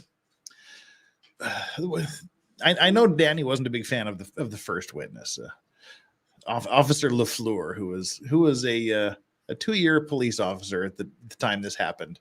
He was rather soft spoken and non-committal. Even on his I don't know answers were kind of I don't know if I don't know. I'm not sure. He received the dispatch call, and his priority was to see whoever needs to get help, and the threat is stopped. He had all the video of the medical treatment and all the effort that was going on in his body cam, and his audio recorded 2 different people saying Alec Baldwin was the one that, quote, pulled the trigger. We don't know if those 2 people were in the actual room at the time, but I thought it was bad that that wasn't redacted, or there wasn't some sort of redaction from that. But I don't know if I seem to have been the only person that really caught that twice 2 separate people said he's the one that pulled the trigger. And if I was the defense, I wouldn't want that coming in for the jury to hear.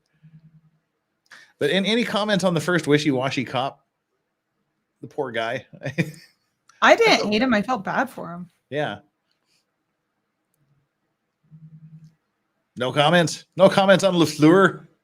Well, his cross-examination was the dispatch. Oh my God, the dispatch. The dispatch was for an accidental shooting in the prop, and then the defense lawyer went on to say everything in this sheet, it's accident. We've got the dispatch sheet. Here's an accident. He's highlighting the accidents.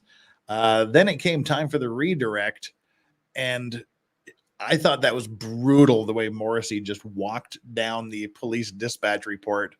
And when all of these accident things had nothing to do with this, they were for DUIs, they were for car accidents, they were for other things. I thought that was just brutal. Yeah, that was good.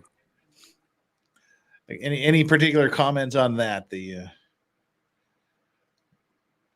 I thought that was like one of the highlights of the trial. I really liked that. Yeah, she definitely responded to that well. But I also think too, it's that legal game of accident. We say accident and homicide, knowing that this is actually it's irrelevant because every killing is essentially a homicide, and accidents and every unlawful, what is it called, involuntary manslaughter, are technically accidents. They're accidents that are foreseeable. So it's a way to kind of play around the edges to say, hey, it's an accident, but not knowing that he's on trial for creating a foreseeable accident. So. Well, our next witness was Marissa Popple, who my chat, certainly I had nothing to do with calling her Philip Seymour Hoffman, but the chat did. Pat. She was pat on Danny's. But Marissa Popple was the crime scene technician. Again, the crime scene technicians are usually the most boring testimony because it's what I call the show and tell of the trial. They're the ones that got come in with 500 pictures of the same tree stump from different angles and go, yes, this is the picture I took. That's what the tree stump looked like on the morning I took it. This is what it looked like from another angle. So generally, the crime scene technician tends to be a pretty boring round of show and tell. It wasn't in this case. Any comments on her? I mean, she had there were the lots of pictures. Of course, the live had the silver primers until we later found out that some of those non-silver primers may also have been live. She took the firearm out of the squad car. Didn't seem to be damaged. And yeah, go ahead. They set her up. I think the defense set her up. Because I'm trying to put a video together, but I think the defense set her up. They talk to that. At first, I thought this was just a dumb luck thing, like the defense lucked up into the dismissal. But then going back and looking at the testimony, and then going back and looking at the first couple of days, the defense was setting this up for a couple of days. That's why day one they mentioned Seth Kennedy like 30 or 40 times. That's why they started mentioning about the bullets and all these other people who came in to turn in evidence. And then when she got on, they really started hammering this whole, what did you do? What did you send this gun? What's all this evidence you got? Now, what about this one thing that we haven't found? The bullets. And that led right to the whole, hey, I saw these bullets. Then the next day she comes on. It's like, I didn't see these bullets. And well, hold on, you just said you didn't see them. Now you're saying you did see them. Now you're saying you don't remember. So they really caught her. And this is the witness that led to the dismissal because they found out through her these bullets were in police custody. Then they dug a little deeper, found that they were put under the other number. And then they dug a little deeper and said they were never turned over to the defense because the prosecutors didn't think they were relevant. That all led to this dismissal. So I think her testimony was key because they were using her to get this dismissal. So you think they played her from the beginning? Yes. If you go look at the earlier questions, they were leading to this part of this box of ammo that nobody saw. Did you speak to everybody? She kept saying, no, I'm not an investigator. I don't speak to people. But but remember when this guy came in and he had these bullets, you spoke to him. He turned it over to you, right? Oh, yes, I did speak to him. You said didn't your supervisor, right? This is not part of the Rust set. You put it under a different. It was all her. All that information came out of her testimony. So I think they knew that these bullets were out there, and they just walked her down to get this dismissal. It's a beautiful strategy, but at the beginning, I couldn't see it until you go back and look at his cross-examination of her and say, okay, this is where they were going all the time. I'll have to watch that because I know I was thinking they were trying to push the blame onto Seth Kennedy just because the way they were like I said, talking about him every time they could possibly mention Seth Kennedy, they did, and what was going on at his house. I thought they were just trying to deflect that, or MD said he'll be back in a minute. I thought they were just trying to deflect things onto Kenny. I didn't see this extra layer. Did anybody else catch that? Kat, Hayden, Danny? He had a whole whiteboard.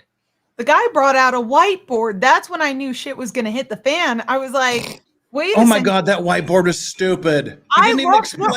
He didn't even explain what the purpose of the whiteboard was. He just made the stupid checks and didn't explain it. I hated it. I love the whiteboard. I am a fan of the whiteboard. It makes you look like you are credible. It gives a visual to the jury of what you're talking about because you know you're going to get into the weeds. You know that this is really just a way for you to open the door to all these other issues, right? And to set up Pat. So I'm a fan of the whiteboard. I thought that was great. How long have you been there, Sean? I just saw you. Just a minute or two, Jeff. I'm sorry. By the way, I don't know if you guys heard. Did you guys hear the big news? Yes. The Trump thing is dismissed. Oh no, I thought you were gonna hear I got a haircut. Oh fuck no. Yeah. Let us know. I thought you were going to say MSNBC canceled their morning show. No. And we're going to introduce our final guest of the evening, Anna, the Star Wars girl. Yes. All right. All right, let's go. Uh-oh. Anyway, but no, Danny, you are right. That whiteboard, it's one thing for a jury just to hear it in their head, but to see no. It's like, and then you look, and then you have somebody like Detective Ducklips. You're like, so what did you actually do? And she goes, and I will say, I know I make fun of her. The fact she looks like she's always like a half a step away from like a complete mental breakdown. I understand that's just how she looks, but that's not a good look on Stan where she's like just this far from just like, looks like she's going to implode. I would say like Popple, the CSI tech. She has the far better look of just the like she keeps a pretty good poker face. Well, I see that. I was blaming I'm just Detective Duckley. What the heck was her? Hancock. Alexander Hancock. Yeah, Alexandria Hancock. Just Detective Ducklips is stuck in my head so much. I honestly, and I was very, very critical throughout, was just all of the lip fillers and the Botox just made her look like a statue. Just no expression at all. She just looked like a dead zombie, I thought. And there was no getting a read on her. No matter what she was talking about, she had the same expression. Yeah, and that's the weird thing. Like, you think when they hired her as a detective, they're like, she's gonna have to go into a trial. Like, you think part of what you want is like, let's say you hired a detective and they're always like profusely sweating, and he's just sweating all the time. Like, you don't want that person sitting on the stand. Like, did you lie? No. And they're just like, it looks like there's somebody's like, part of that is, you remember, this is sales. I've said this before. A jury trial is sales. Detective Hancock is your salesman. Oh, here, please buy our stuff. It's really good. Heck, could trust me. Exactly. Like, you're not buying that guy's stuff. You're not buying his things. Kat, as the I hate expert. to make, and I'm not trying to make fun of her because she's a woman, but there have been some like bad. It's male salespeople too. You have to look the part. For example, Spiegel wasn't the best salesman for Johnny Depp's mental condition. He was not your best salesman. Yeah, but Kat, I've got no idea what you're talking about, Jeff. Kat, as the lay expert on the panel, it's like he couldn't feel his teeth anymore. In hindsight, he's like, "Gosh, it's like been 20 minutes. I still can't feel them. Where'd this come from?" Like all of the kids coming out from dental surgery YouTube videos, No. He's like, God, this is the good Coke. What are your thoughts, Kat, on just her presentation? Well, this is about to turn into like Spiegel ASMR chat, but I think the judge didn't buy the show and tell because she had her own show and tell. Mm-hmm. She just said, "Let's get the gloves on. Let's look at these ourselves because you didn't seem to do that." And it comes back to are these similar? Are these clearly dissimilar? And the judge did not find that they were clearly dissimilar. Yep. And Jeff, I said it since I watched it with you. I hadn't watched that part of the trial yet. Because I got home right when that's right. They did the voir dire of everybody. If I would have seen that, like, because everybody told me, oh, the judge sent like 2.0 and everybody else like, oh, the judge sent everybody home. And I'm like, yeah, but it's like the judge sent everybody home. She had already inspected evidence by hand. I've only seen that once before where the judge is like, I want to see these two documents, and they're looking at them, and you're like, uh-oh. Especially in the middle of a jury trial. It's one thing if they're it's a bench trial and the judge is doing it. And then in the middle of it, the judge is looking at stuff. You're like, cool, not to panic. But in the middle of a criminal trial like that, I was like, that was the minute, boom, pack your bags, the war's over, Hitler's dead, go home. And they just drug it out. And Carrie, for some reason, wanted everybody to know I'm dying on this hill, instead of like, she could have just walked away.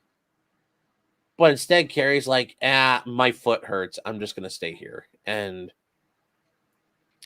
Well, and I was mentioning when we had our deal the other day. Yeah. It's I mean it's basically the same thing when the judge says the words that she said.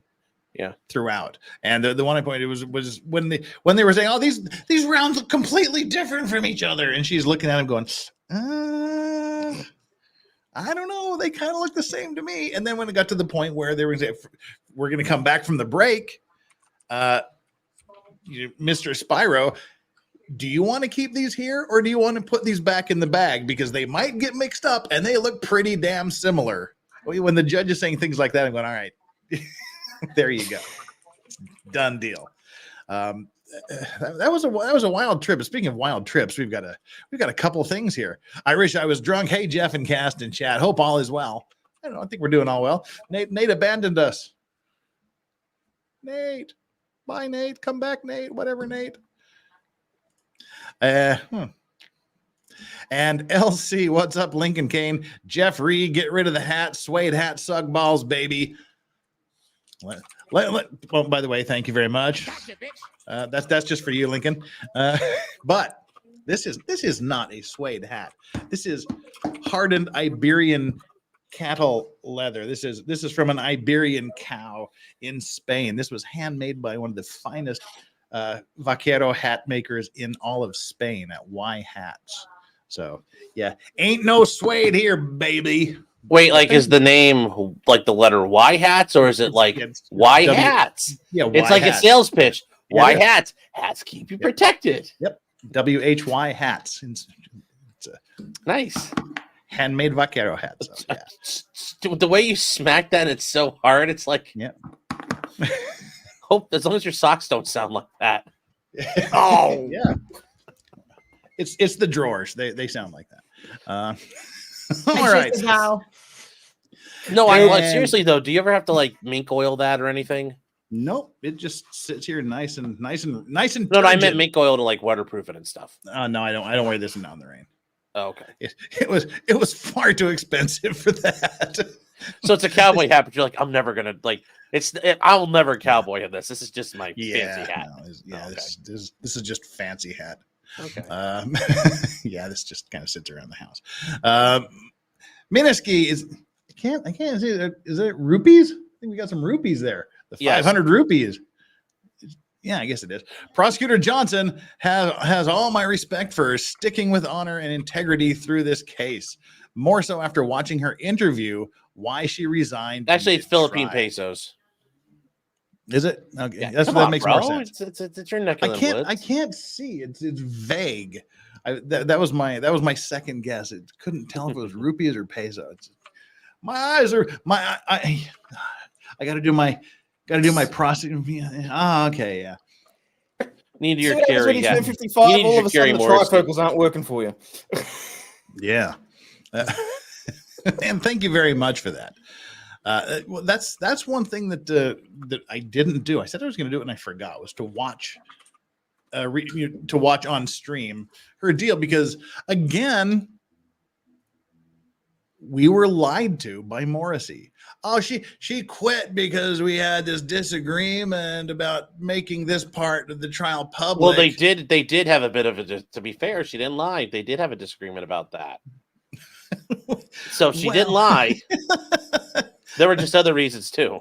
Yeah, like mainly, oh my God, I see the rats have abandoned the ship. I think I'm leaving. Well, yeah, but I wouldn't consider her a rat because she was just like, hey, oh, no, Karen, no. She was. I mean, what I mean is like even the rats have abandoned the ship. So now it's time for me to go. And she's like, wait, are we going to do the right thing? And Carrie's like, no, Steiner will save us. He's out there. He'll relieve the siege. And Erlinda's like, I'm just going to go. Well, that's why it's so weird she still decided to take the stand, because that had already happened before she'd made that decision. That was Carrie's Fannie Willis moment. Like, I can, I'll fix this. I can fix this. I can talk. You're not talking your way out of things.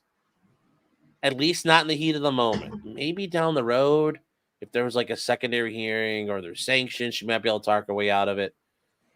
but you're never talking your way out of it. And I said it before, guys. Walking up onto that, and I'll use it because it works now.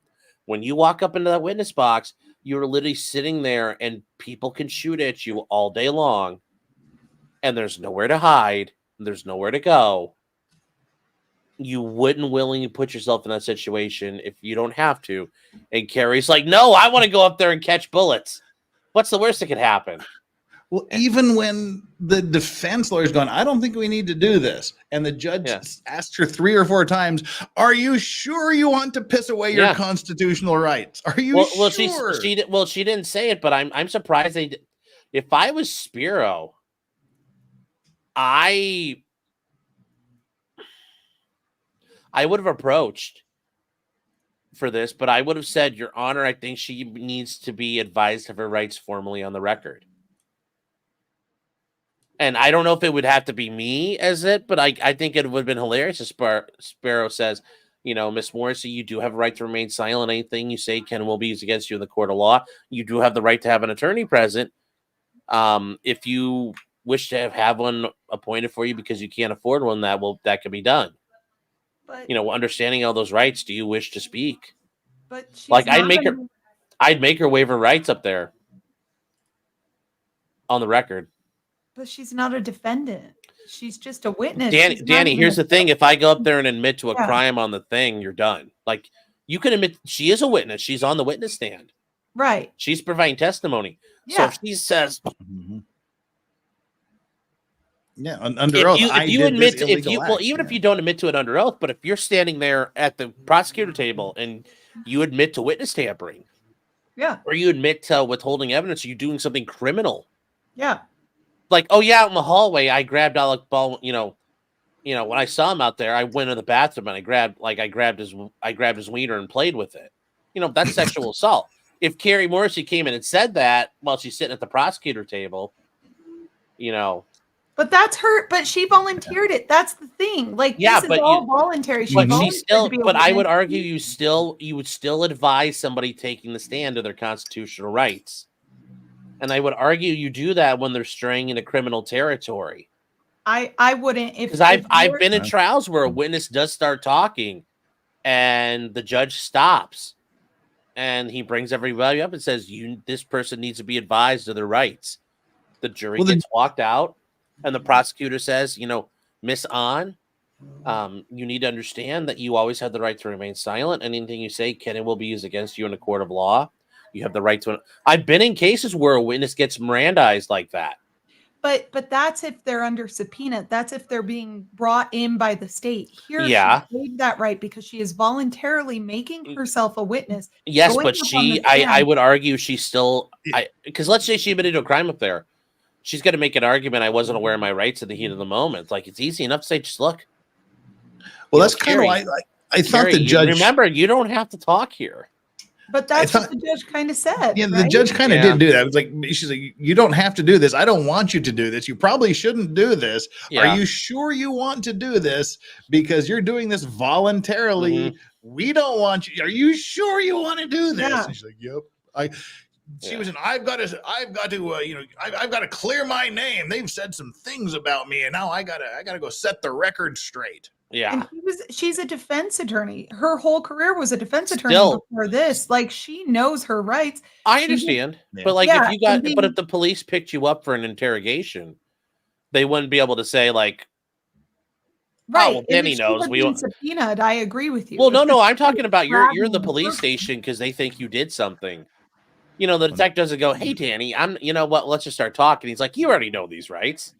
Everybody gets them. And I think as a matter of the court doing belt and suspenders, the court should go out of its way to make sure there's never any issue and saying, hey, Carrie, you remember you have a Fifth Amendment right just like everyone else.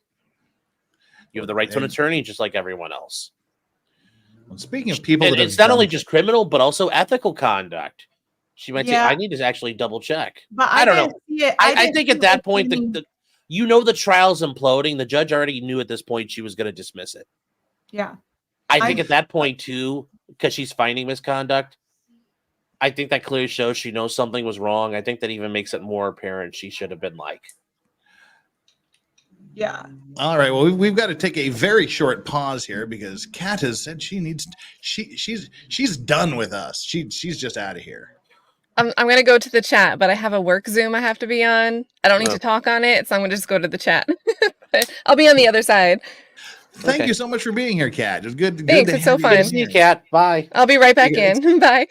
Kat, not Williams. Everybody, go to her channel. Yes. Make sure you're subscribed to her. And as long as we're taking the pause, it's that time. It's that time The of most day. pregnant of the pauses. It's the most pregnant of the pauses. It is.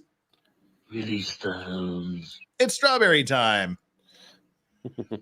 Just sleep there on the veranda. Do they ever eat bees? No, they don't step on them either.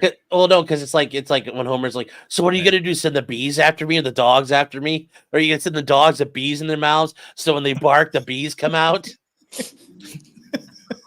Yeah, they don't do much. You never This is seen pretty that much what they do. Simpsons, Danny? I did. He yells at Mr. Burns about that. It's hilarious. That is hilarious. No, I haven't seen that, but I That's like that. one of the best clips ever. And Steel Manning with the $5. The prosecution's case should have been never point props at people. Let the defense try to argue it's okay. They lost because they played defendants' games. I think that is part of the issue there because I'm only being a little facetious when I say that a good prosecution strategy would just be to push play and listen to the first 7 minutes of his first police interview and say prosecution rests. I legit think they could have done that during the opening statement and just sat down instead of saying a word. At least just played the part of it where he says, "I pointed the gun and I pulled the trigger." Okay, we're moving on, Your Honor. Yeah. Yeah. Well, and that's part of I think and Spiro would probably he got under Carey's skin. And it very quickly, like I said, it became a dogfight between these two. And Spiro, and Spiro, it didn't take much for him to get Carey to lose her shit. Every time, like I said, it's every pretrial. Carey was always like right there just to jump on him. And it's like he had her goose. Damian T. Gordon with the 5. Based on the presumption of innocence, is Baldwin innocent legally? Oh, yeah. Till the day he dies. He's innocent unless proven guilty. And he can't be proven guilty on this. I'm one of the 8% in the poll last time we checked. Yeah. I'm like, the guy's innocent. He's innocent, but he also did admit to shooting someone and killing them. So there you go. Yeah, I mean, he shot his friend. So there's that. Yeah. And Q with the $5. Really appreciate the content. Much love to you all. Well, thank you. Thank you very much. Now, I told people we'd go 2 hours, but we're not done yet. So if anybody who needs to bail, wants to bail, cool. If anybody wants to stick around, we can talk about it. I figure we got about another 30 minutes in us. Yeah. Let's see. And LC, don't backchat me, boy. Your hat sucks, bald jealous. At least mine's real and not AI, LC. I don't have the AI hat there in my profile, Lincoln. Hope you're doing well. AI hat wearing. Is his channel still up, or did he get banned again? Yes, all the just banned up, banned up, banned up. Yes. Yeah. hope he's doing well though. He apparently is, and I have to. He was getting ready to move. He said, "I think." He was. Did he move yet? I know he said he was moving. Okay. I'm so happy that Lincoln has. I heard he's becoming Hayden's neighbor. Him and Hayden and Heller are gonna all move in together next to each other. Oh Lord! Oh good God! I do want to thank Lincoln Kane for allowing me to finish this bottle of G1 in single malt whiskey, the first Korean single malt whiskey ever made, with barley grown in Korea, harvested in Korea, distilled in Korea, aged in Korea, and bottled in Korea. It is really not not good. Check back. Made by Koreans for Koreans. Tipped out in Korea. It's actually made by a Scottish guy, but distilled. Yes, it's with Korean with just check back in 10 with years. The joint soldered with Korean lead on the distillery. Pretty much. Can you run it? Can you run a still in Korea or no? No. They're big on incredibly highly regulated. Yeah. Oh, so well, I mean, just for yourself. Just for yourself. No, you can ferment all the shit you want to ferment. You just can't distill anything. Oh, So I was gonna say because taxes. I understand, but I was gonna say just for yourself, it wasn't gonna be like I don't know how you'd say Copperhead Road and with a Asian accent because it wouldn't work. But yes, yeah. And just for the record, if I could, it wouldn't be worse than that. Aussie Wombat gifted 5 Legal Vices memberships. It's Aussie night. We have a real one on the panel. We have an AI hat wearing mofo that's super chatting, and we have a wombat. Are there other kinds of wombats? Then is this like Venn diagrams? All wombats are Aussies, but not all Aussies are wombats. yeah, I thought all wombats are in Australia. Yeah, and I mean, look, to be fair, I'm just glad that the giant ones died out because I wouldn't want my car getting twerked on by a giant wombat. Oh yeah, those are cool. But Was that see, yours? I understand why you got. But the wombats, their faces aren't rotting off, and they don't have chlamydia. They don't Like have chlamydia, yeah. they're like Hannah Montana. They're the best of both worlds. But But they still have their own weird little quirk. I mean, if it can drop a literal brick-shaped turd, like Wait, they do? Oh yeah, they're totally no square. shit. It comes out and it's completely cubed. It's designed so that it doesn't roll away while marking territory. Google it, man. I'm like, can you build with these? Like, because that'd be funny. Like, people Dude, should it's preserve Minecraft. them. They're Minecraft. That's what I mean. Like, wait till they're like dog turds and they get white and they quit smelling and they're probably not. Yeah, legit. They're legit. Save them and like, wombat there's Legos. certain indigenous people that sit there and use them as building blocks to build towers, and they use them as toys and all sorts of shit. Oh God, you guys could sell those like organic toys for kids. Hayden, there you Sell go, man. That's Whole Foods. Wow, how did we ever get Legos? Oh no, we've gotten so far afield here. Damian T. Gordon says, "What's the point of having an armorer if it isn't their job to mine guns?" The first AD shouted "cold gun." AB had to be innocent. Well, Hannah handed him the gun, so you can say David Halls was relying on Hannah. You kind of went through their back and forth through their hands. Yes, yes, and remember David Hall's his testimony. I ended up having to verify all this, and Eric Hunley explained it. Even at the New Mexico OSHA thing, he said Hannah gave Alec the gun, and the whole time he said Hannah gave Alec the gun. So at trial, I forget who I was on with. They were like, "What?" Because we always thought the idea was Dave Halls gave Alec the gun. Yeah, and it's just this. I think it was with you. Yeah, it was with you and me. It was two separate gun givings. Yeah. Actually, no. Dave Halls never gave the gun to Alec. Hannah gave the gun to Alec. According Dave to Halls him in his prior testimony. Yeah, and there's no contradiction to that. Other than Hannah. But that was where and also the fourth person who was there, and the there was a fourth person who was there who said that they saw Dave Halls hand it. Yes, but it's enough of a question who actually did it. There's so many freaking questions, and again, this goes back to his role as a producer. He had some say in the way they were going to block out how many people were going to be on set at the time. Yes. So I learned something yesterday. Yesterday from 2.0, and she looked at me like, "How the hell do you not know this?" So 2.0 has theater background. She was a production assistant before. Apparently on movies, because they have all the little like squib rounds showing like the walls getting shot. Well, another thing they'll do is the more authentic way of doing it is they will shoot things. Now, the way it works, especially on a Western, is everybody leaves the set. Oh, you knew this, Danny? Yes. Yes. Okay, well, Did you ever watch like Mythbusters because they bring in text from Hollywood? No, well, I didn't know. Well, I didn't know that like people show up on the set with guns and live ammunition, and part of their job is to like just start air conditioning things. So So here's what. Well, and you know what? That makes sense why live ammunition's on set. Boom, done. Everybody goes home. Not guilties all around. Why did this happen? It's not common, but that's why. Here's what happens though. In the other shows too. Well, it's even what they were saying with 1883 was they brought them in so the actors could get a feel for what a real recoil looks like. But that's fine. But nobody ever brought that up. The defense, Spiro was never going to bring that up. But you know what? That would like if Spiro brought that up, that would say Alec Baldwin knew there had been live ammo on set. And Carrie never brought it up. That would have been a home run. Alex should have known. I agree. Why did nobody talk about this before in either trial? Because they said there was no live ammo on set, so you can't come back. Well, there was, because they were doing stuff that nobody did. They didn't do any of the shit. That was part of the problem. They hadn't had gotten the that far in squibs. the movie. Well, they had the squibs already set up, and one of them They may already have never malfunctioned. intended to do it. So it's not Well, for every single show, well- right? There's certain shows where if you want to get like a shot of ammunition hitting a wall, for example, Yeah. right? So the good guys Yeah. are standing behind the wall and Yeah. they're just getting bombarded with Sure. gunfire. You want to show that, and you don't want to use squibs, so you would just have them block out a scene where they're just doing that and filming that portion. Yeah, but So what they if he had didn't done, though, intend on doing that, Sorry, he wouldn't know if it wasn't in the script. but Yeah, what they but had on the set It's already, it's though, is- actually very typical in what I basically have been told. Yeah. Yeah.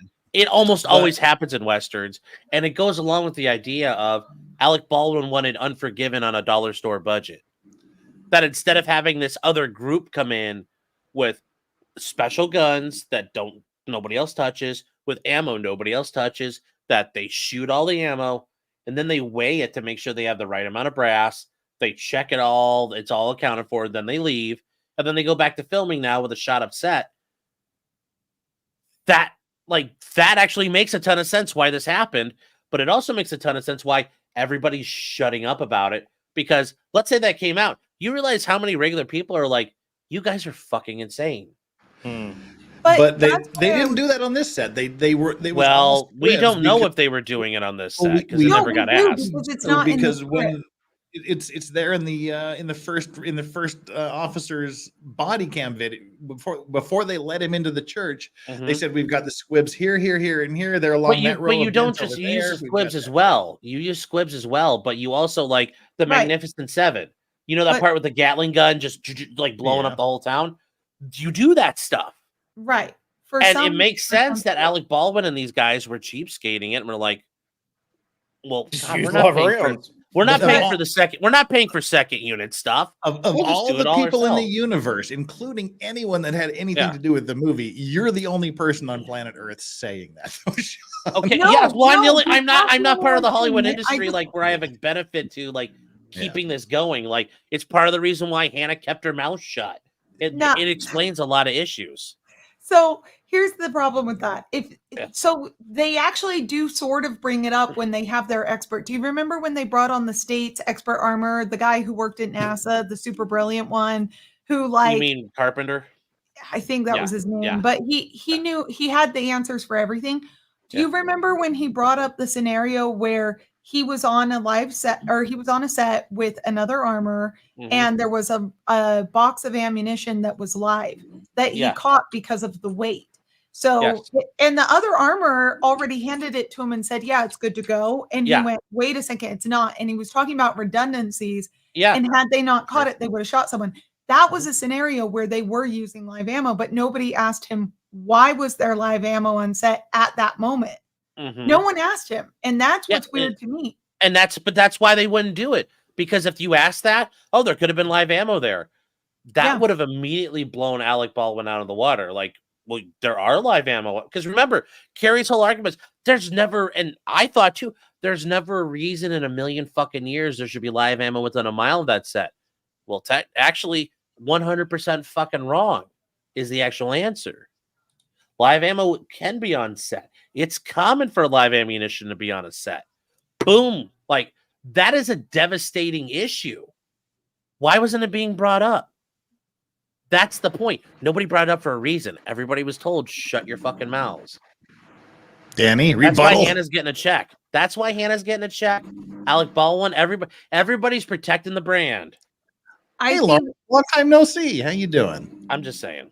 I just think that if they were planning on using that and they were planning on going that route, it would have reflected in either their insurance or in the actual procurement. And I don't think I don't see a procurement list. They would have had to have proven that Alec Baldwin was aware that they were But going we to haven't be seen running any of it. that stuff.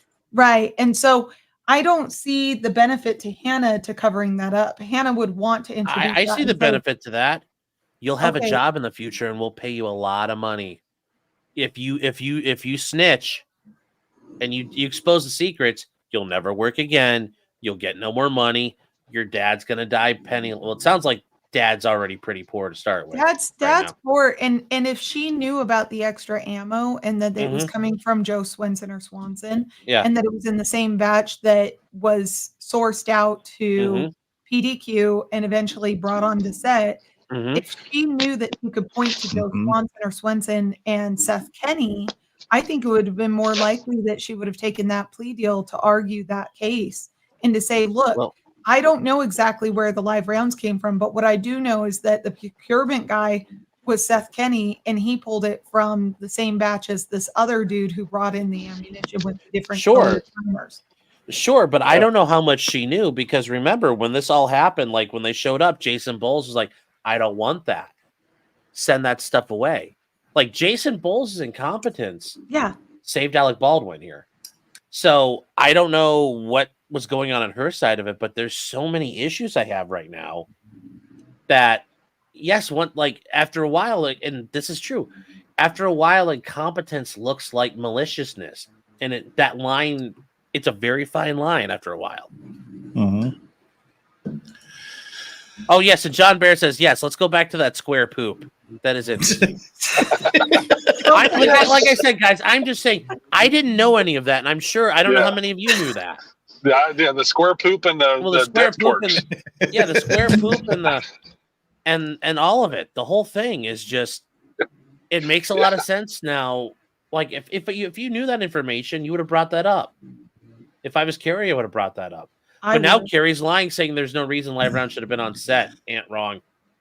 Well, there is this that Elsie Merritt makes a good point. The video in Hannah's trial shows her ignoring everyone. Literally everyone that had a gun was flagging everyone else on set.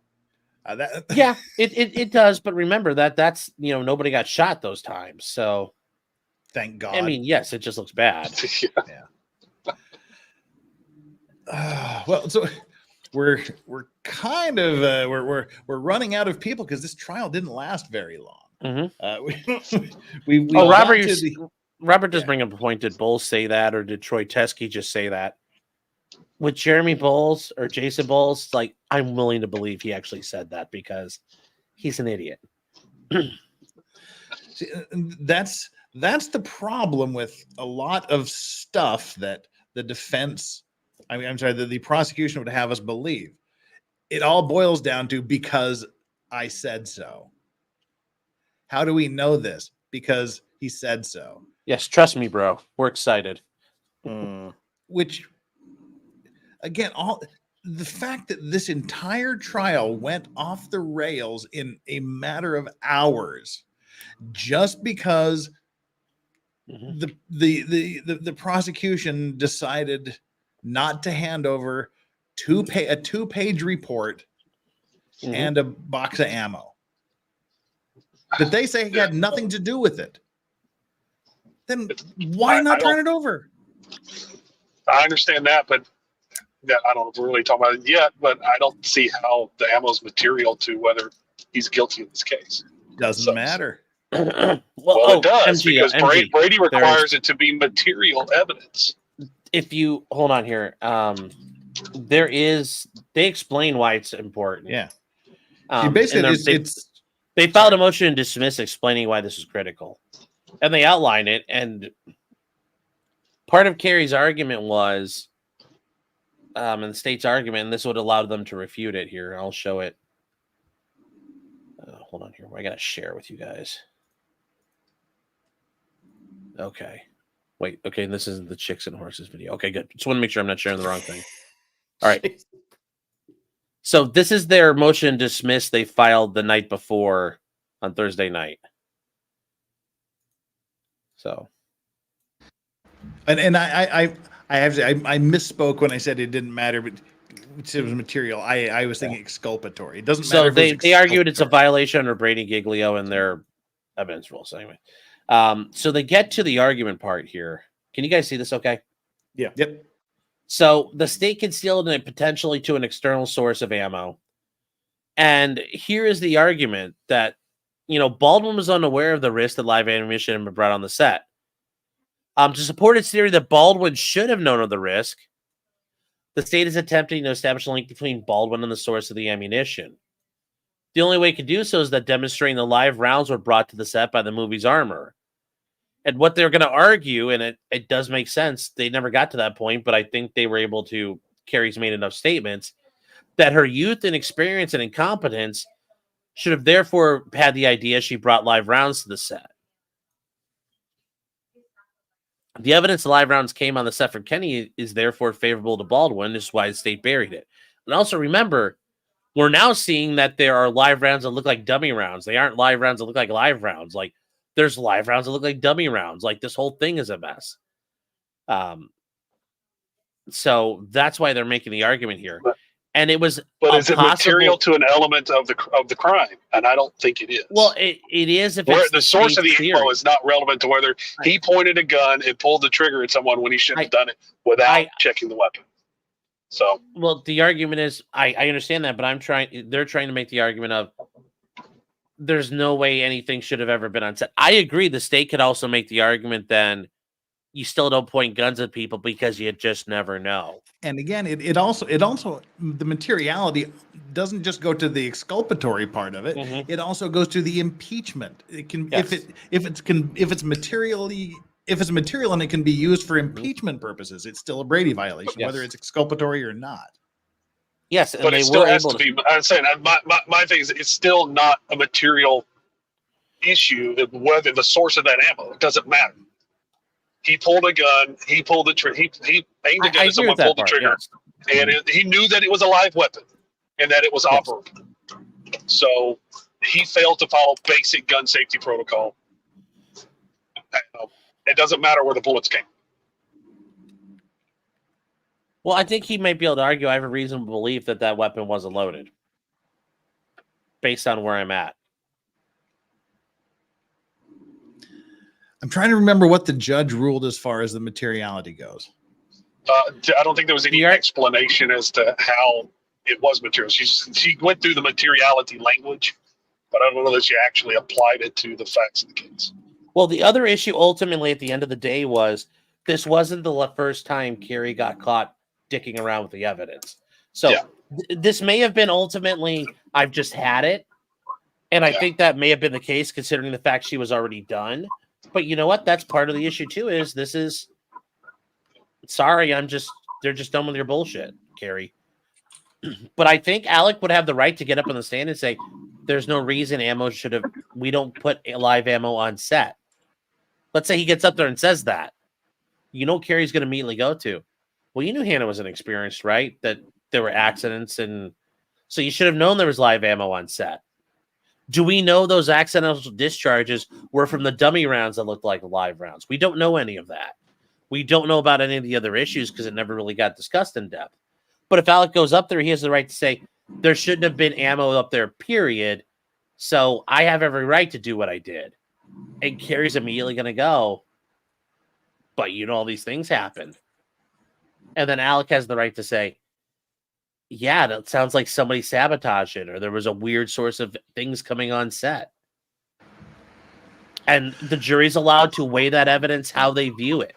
The jury might assign a lot of weight. Allowed to do it. And that's the thing, but she hit it. Well, let's do this. That's what I think. If we had Spiro here, that's what I think he would say. That's how he would probably war gamed it. And if it was a cumulative misconduct thing, then the judge probably should have said that. Well, and what I'm going to do is that if it's a cumulative issue, but I don't think she applied the materiality to the facts of how it was. Well, that's what we're going to check right now. So what we'll do is we'll listen to her dismissing the case, and then I want to go to everybody. We'll just go in like order from top to bottom here, and you just kind of give your closing statements regarding this, so we can put Baldwin behind us forever and ever and ever. I'm not standing in front of Baldwin. Are you kidding me? And he can stand in front of Trump. That because it's very extreme, I have to go through every single element, and I have to make a very good record as to why I'm seeing what I'm seeing. So, in order to establish a Brady violation, the defendant must show that the prosecution suppressed evidence, the evidence was favorable to the accused, and the evidence was material to the defense. All right, let's see what she has to say about each of these. Suppression of evidence. Just, I mean, she always looks like she's done, but just this is like this is a person who's always done expression. Definition of suppression of elements, this is Case versus Hatch, is while the first element requires proof that the prosecution suppressed or withheld the evidence in question, it does not require a finding of bad faith or any other culpable state of mind on the part of the prosecutor. This prong is satisfied. The Santa Fe County Sheriff's Office and the prosecution failed to disclose the supplemental report to defense and provide defense an opportunity to inspect the rounds collected into evidence that Mr. Teske gave. Is the evidence favorable to the accused? The second Brady element is whether the suppressed evidence was favorable to the accused, either as impeachment or exculpatory evidence. This prong is satisfied. The suppressed evidence is favorable to the accused. It is impeachment evidence, has even been offered in this trial as impeachment evidence, and is potentially exculpatory to the defense. Critically, the exculpatory value cannot be analyzed at such a late juncture because of the non-disclosure. Is the evidence material? While post-trial discovery of evidence under Brady requires a reasonable probability that the result of the proceeding would have been different, discovery of evidence during trial requires an evaluation of whether the late tender has impeded the effective use of evidence in such a way that it impacts the fundamental fairness of the proceedings, and that is State versus Huerta Castro.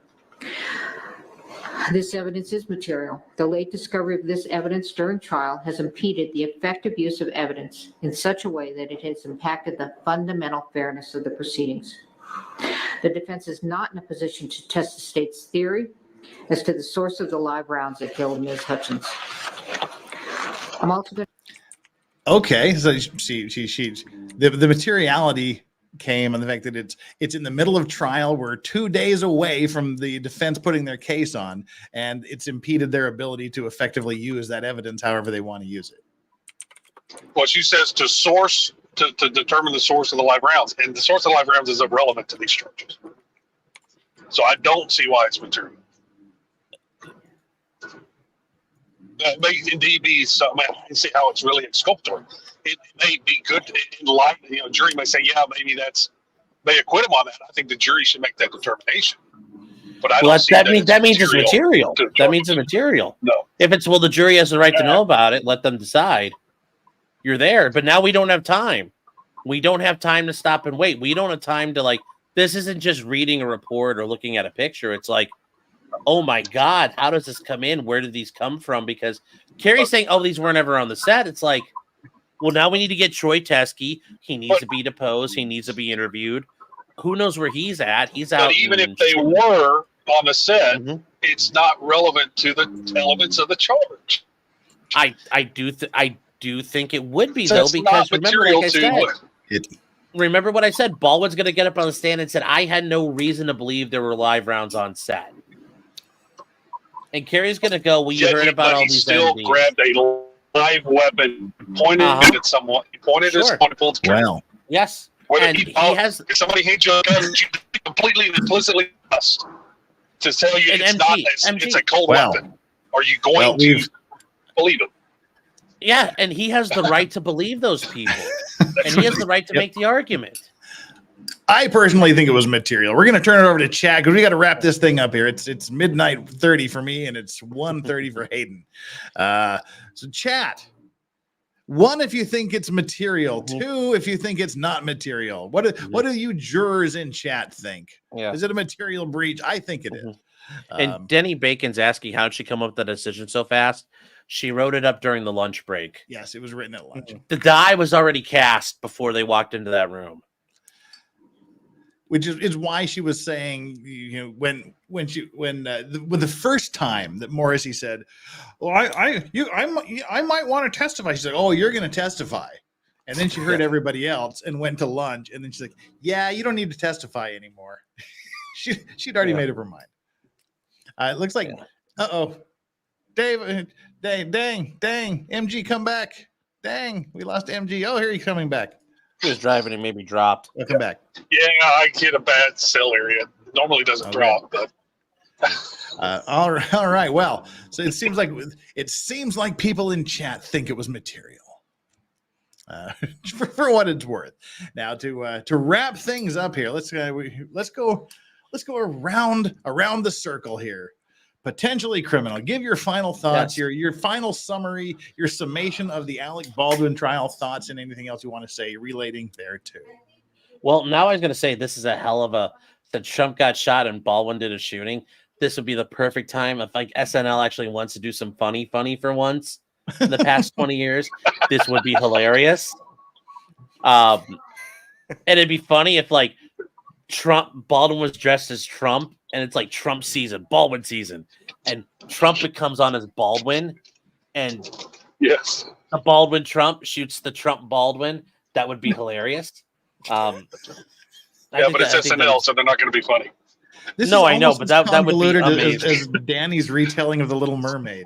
That would be amazing. But yeah, it's a reimagining. That would be perfect. And then also, rest in peace, Evan Wright, the writer from Rolling Stone, passed away today.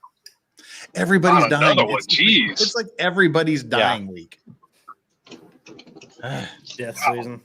Danny, your final thoughts, summations, comments, anything you want to say about the Baldwin trial, the results, the aftermath, etc., etc., etc. I just hope that Hannah's able to appeal, because this entire investigation was bonked from the get-go. And that's what this all revealed, was that Ms. Lipschitz really should have been more attuned to what her job was, rather than hanging out with Seth Kenney and taking his direction. Seth Kenney was the lead investigator in this case. He was the prosecutor too, and the prosecutor was playing the role of lead investigator and judge and jury. I mean, it was just a complete shit show from the get-go. And my hope is that heads end up rolling and there are some serious investigations, because if this was par for the course for Santa Fe County, or if in any way Morrissey thought she was going to get away with this, or that it was acceptable and okay, to the degree that she took the stand and testified as a witness, that tells me she felt very comfortable with her decision to a degree that makes me very uncomfortable as an attorney. That tells me something is going on in the jurisdiction that makes her think she could do this and get away with it. Yes. Hayden. At the end of the day, right decision for the wrong reasons. As far as I'm concerned, guilty man's walking because of prosecutorial misconduct. So, but at the end of the day, we absolutely have to have these rules in place, because imagine if you were put in a situation where you really were in the situation and you did not pull the trigger. And because something was suppressed, or because someone did something dodgy, you went up behind bars for it. So. Strawberry, you got anything to say other than snoring? Nope. MG Law. Just turn over your discovery. Yes. That's the easiest thing. That's one of the easiest thing as a prosecutor. She just turned everything over. There's no reason to withhold it. That's basically you're turn it all over. And she thought it wasn't relevant. Let the court make that determination. Ultimately, I don't think it was relevant, but it's not necessarily our call to make. Turn it over, find it out in court. But just because this is what happens. You run the risk of a judge saying, we meet all the elements of an extreme Brady violation, and we're dismissing the charges. All right. Well, I think the best poem is, for want of a horseshoe nail. Yep. The kingdom was lost. Yep. And to wrap up the super chats here, Damian T. Gordon with the €5, sorry. If it was a vehicular manslaughter case and the prosecution went to the factory where it was made and the previous car off the line had brake problems, ... Thank you very much for that. EDW Raptor, all night chat, Korea time. No, we're going to go to sleep. I've earned my sleep today. And Duncan, Idaho with a $5. The source of the ammo was part of the state's case. They didn't disclose all evidence related to that, so they threw the case. And finally, Cat Not Williams. How you doing, Cat? Zoom over, or are you Zoom cheating? What was the max sentence? 18 months or $5,000 fine. I'd say the $5,000 would have broke him. Yeah. Yeah, he couldn't do that. He's like, I gave all my money to Spiro. I had a Zoom meeting today that was awesome. It was an hour. I got to bill a whole hour. Where at the beginning I went, "Hi." You build a whole hour from that? An hour later, I went, Ooh. "Goodbye." Oh, That was geez. it. Yeah, I was one of our clients that They like had to talk. they had a shareholders meeting to approve the 2023 financial report, and for some reason they needed me there, and I'm like, it's ass hot. Can I just zoom in like everyone else is zooming in from around the world? They're like, oh yeah, like okay. So Well, yeah.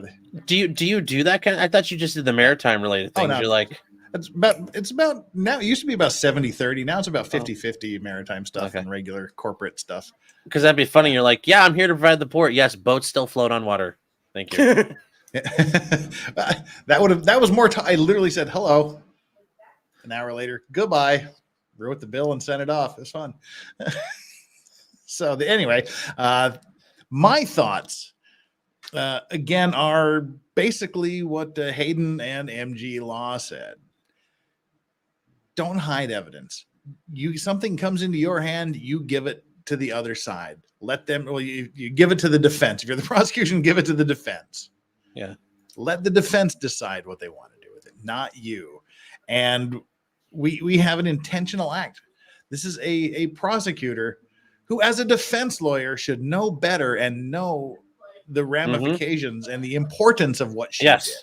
She would be flipping tables and screaming if this was on the other side. She'd be making the same argument Spiro was. Yeah. She intentionally did this.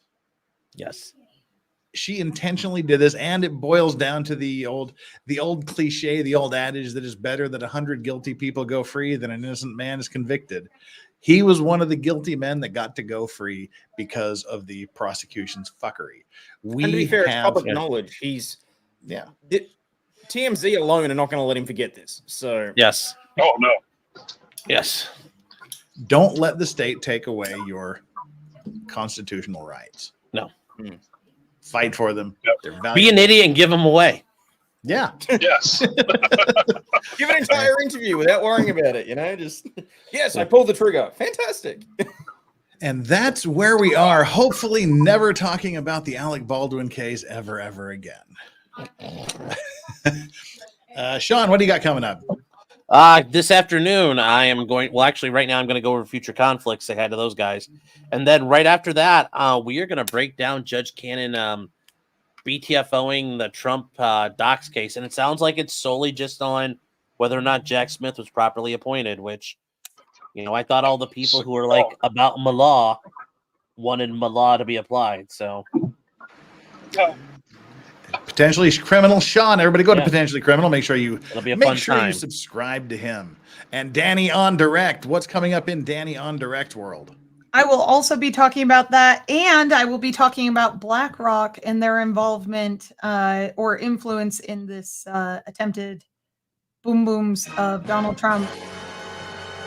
I don't know what I'm allowed to say. YouTube consistently demonetizes my videos and then says that they were justified in doing so, but won't ever explain why I'm not advertiser friendly. So we're going to be mostly peaceful rally. I guess is probably that. Or the guy casting lead They ballot. beat you for misinformation. Or like the meme I saw today was Caesar was injured in a group hug. Yeah. Oh yeah. Well, you could call it the Demolition Ranch Donald Trump crossover. So are you going to be talking about that today? So that's what we're talking about today. We're going to talk about the updates on the alleged hugger of Caesar, and then we will be talking about BlackRock's influence not only on the alleged hugger of Caesar, but Ukraine. also for anybody that wants to know how she gets up on the chair, this is how it happens. She's trying. That was a lot of work. And why? That's how she gets up on the chair. Why don't you give her like a step? She can go through the front. because she's dumb. No, isn't it like Look at that face. she can't jump? I think is the point. Yeah, she Give can't. her a step to help her. They have steps onto the She sofa. needed the arm of the chair to help hold her in place. Like she's looking And at she's you like struggling. she's looking at you like, when you die, I'm gonna eat your face. Pretty much. That's the first inclination that anybody's gonna have that I'm gone is I'm not gonna show up for work for a few days, and the smell's gonna get there, and the dogs are gonna be really fat when they open the door. Ew, God. She's looking at you like, I'm gonna do it. She's like, I'm gonna do it.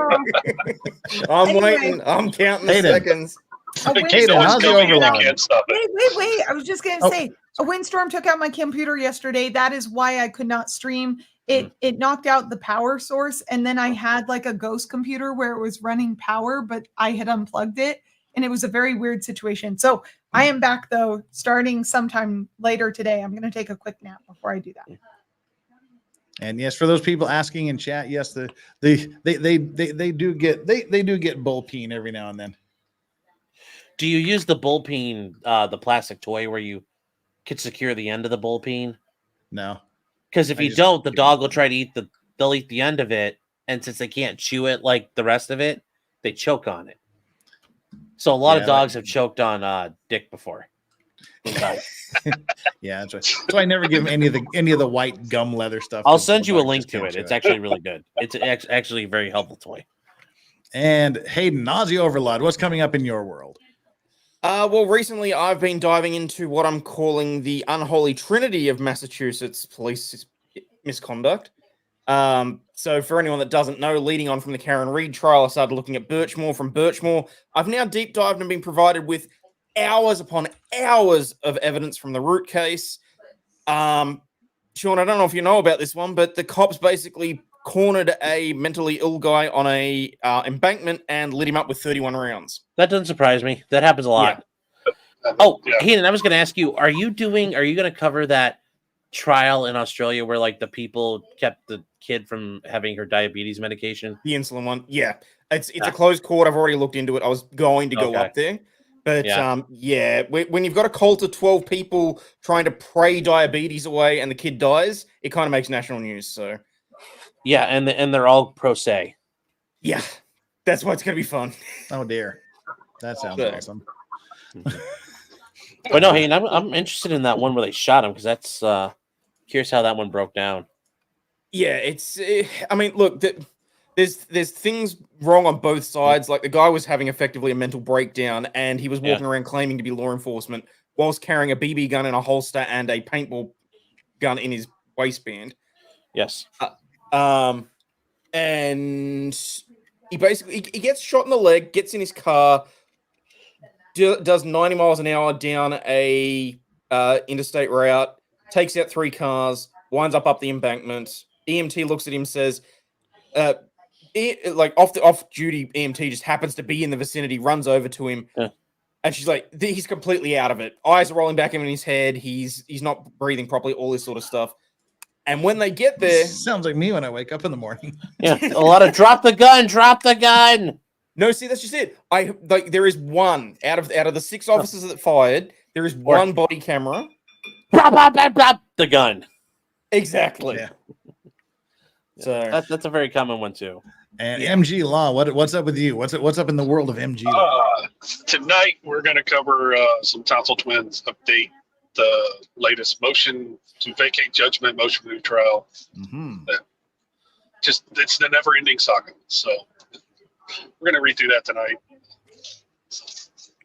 Fun times. Well, for me, that's coming up, we're probably going to be doing Karen Reed updates tomorrow, and Wednesday we're either going to be doing Laura Owens and Clayton Eckert, or we're going to be doing What the Hales. I haven't decided which. Thursday will probably be our retro trial of Hartung, who is being prosecuted for the witchcraft. What's happening? What the ritualistic Hales? Did the judge get kicked off yet? No, there's been a couple more hearings, and one of the people got arrested, and okay.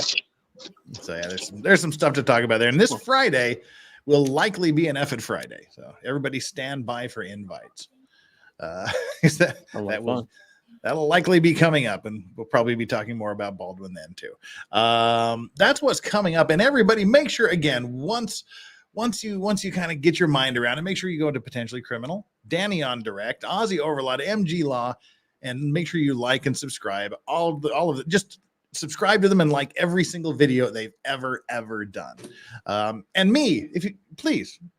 Subscribe to me. We've got 720 people here that haven't left. But please, if any of you haven't subscribed to me, I would really like it if you did that. I would appreciate it. Give me all these warm, fuzzy feelings. And our like and subscribe and vote poll today ended with the decision to dismiss the charges with prejudice. 10% of you say it was correct because he's not guilty.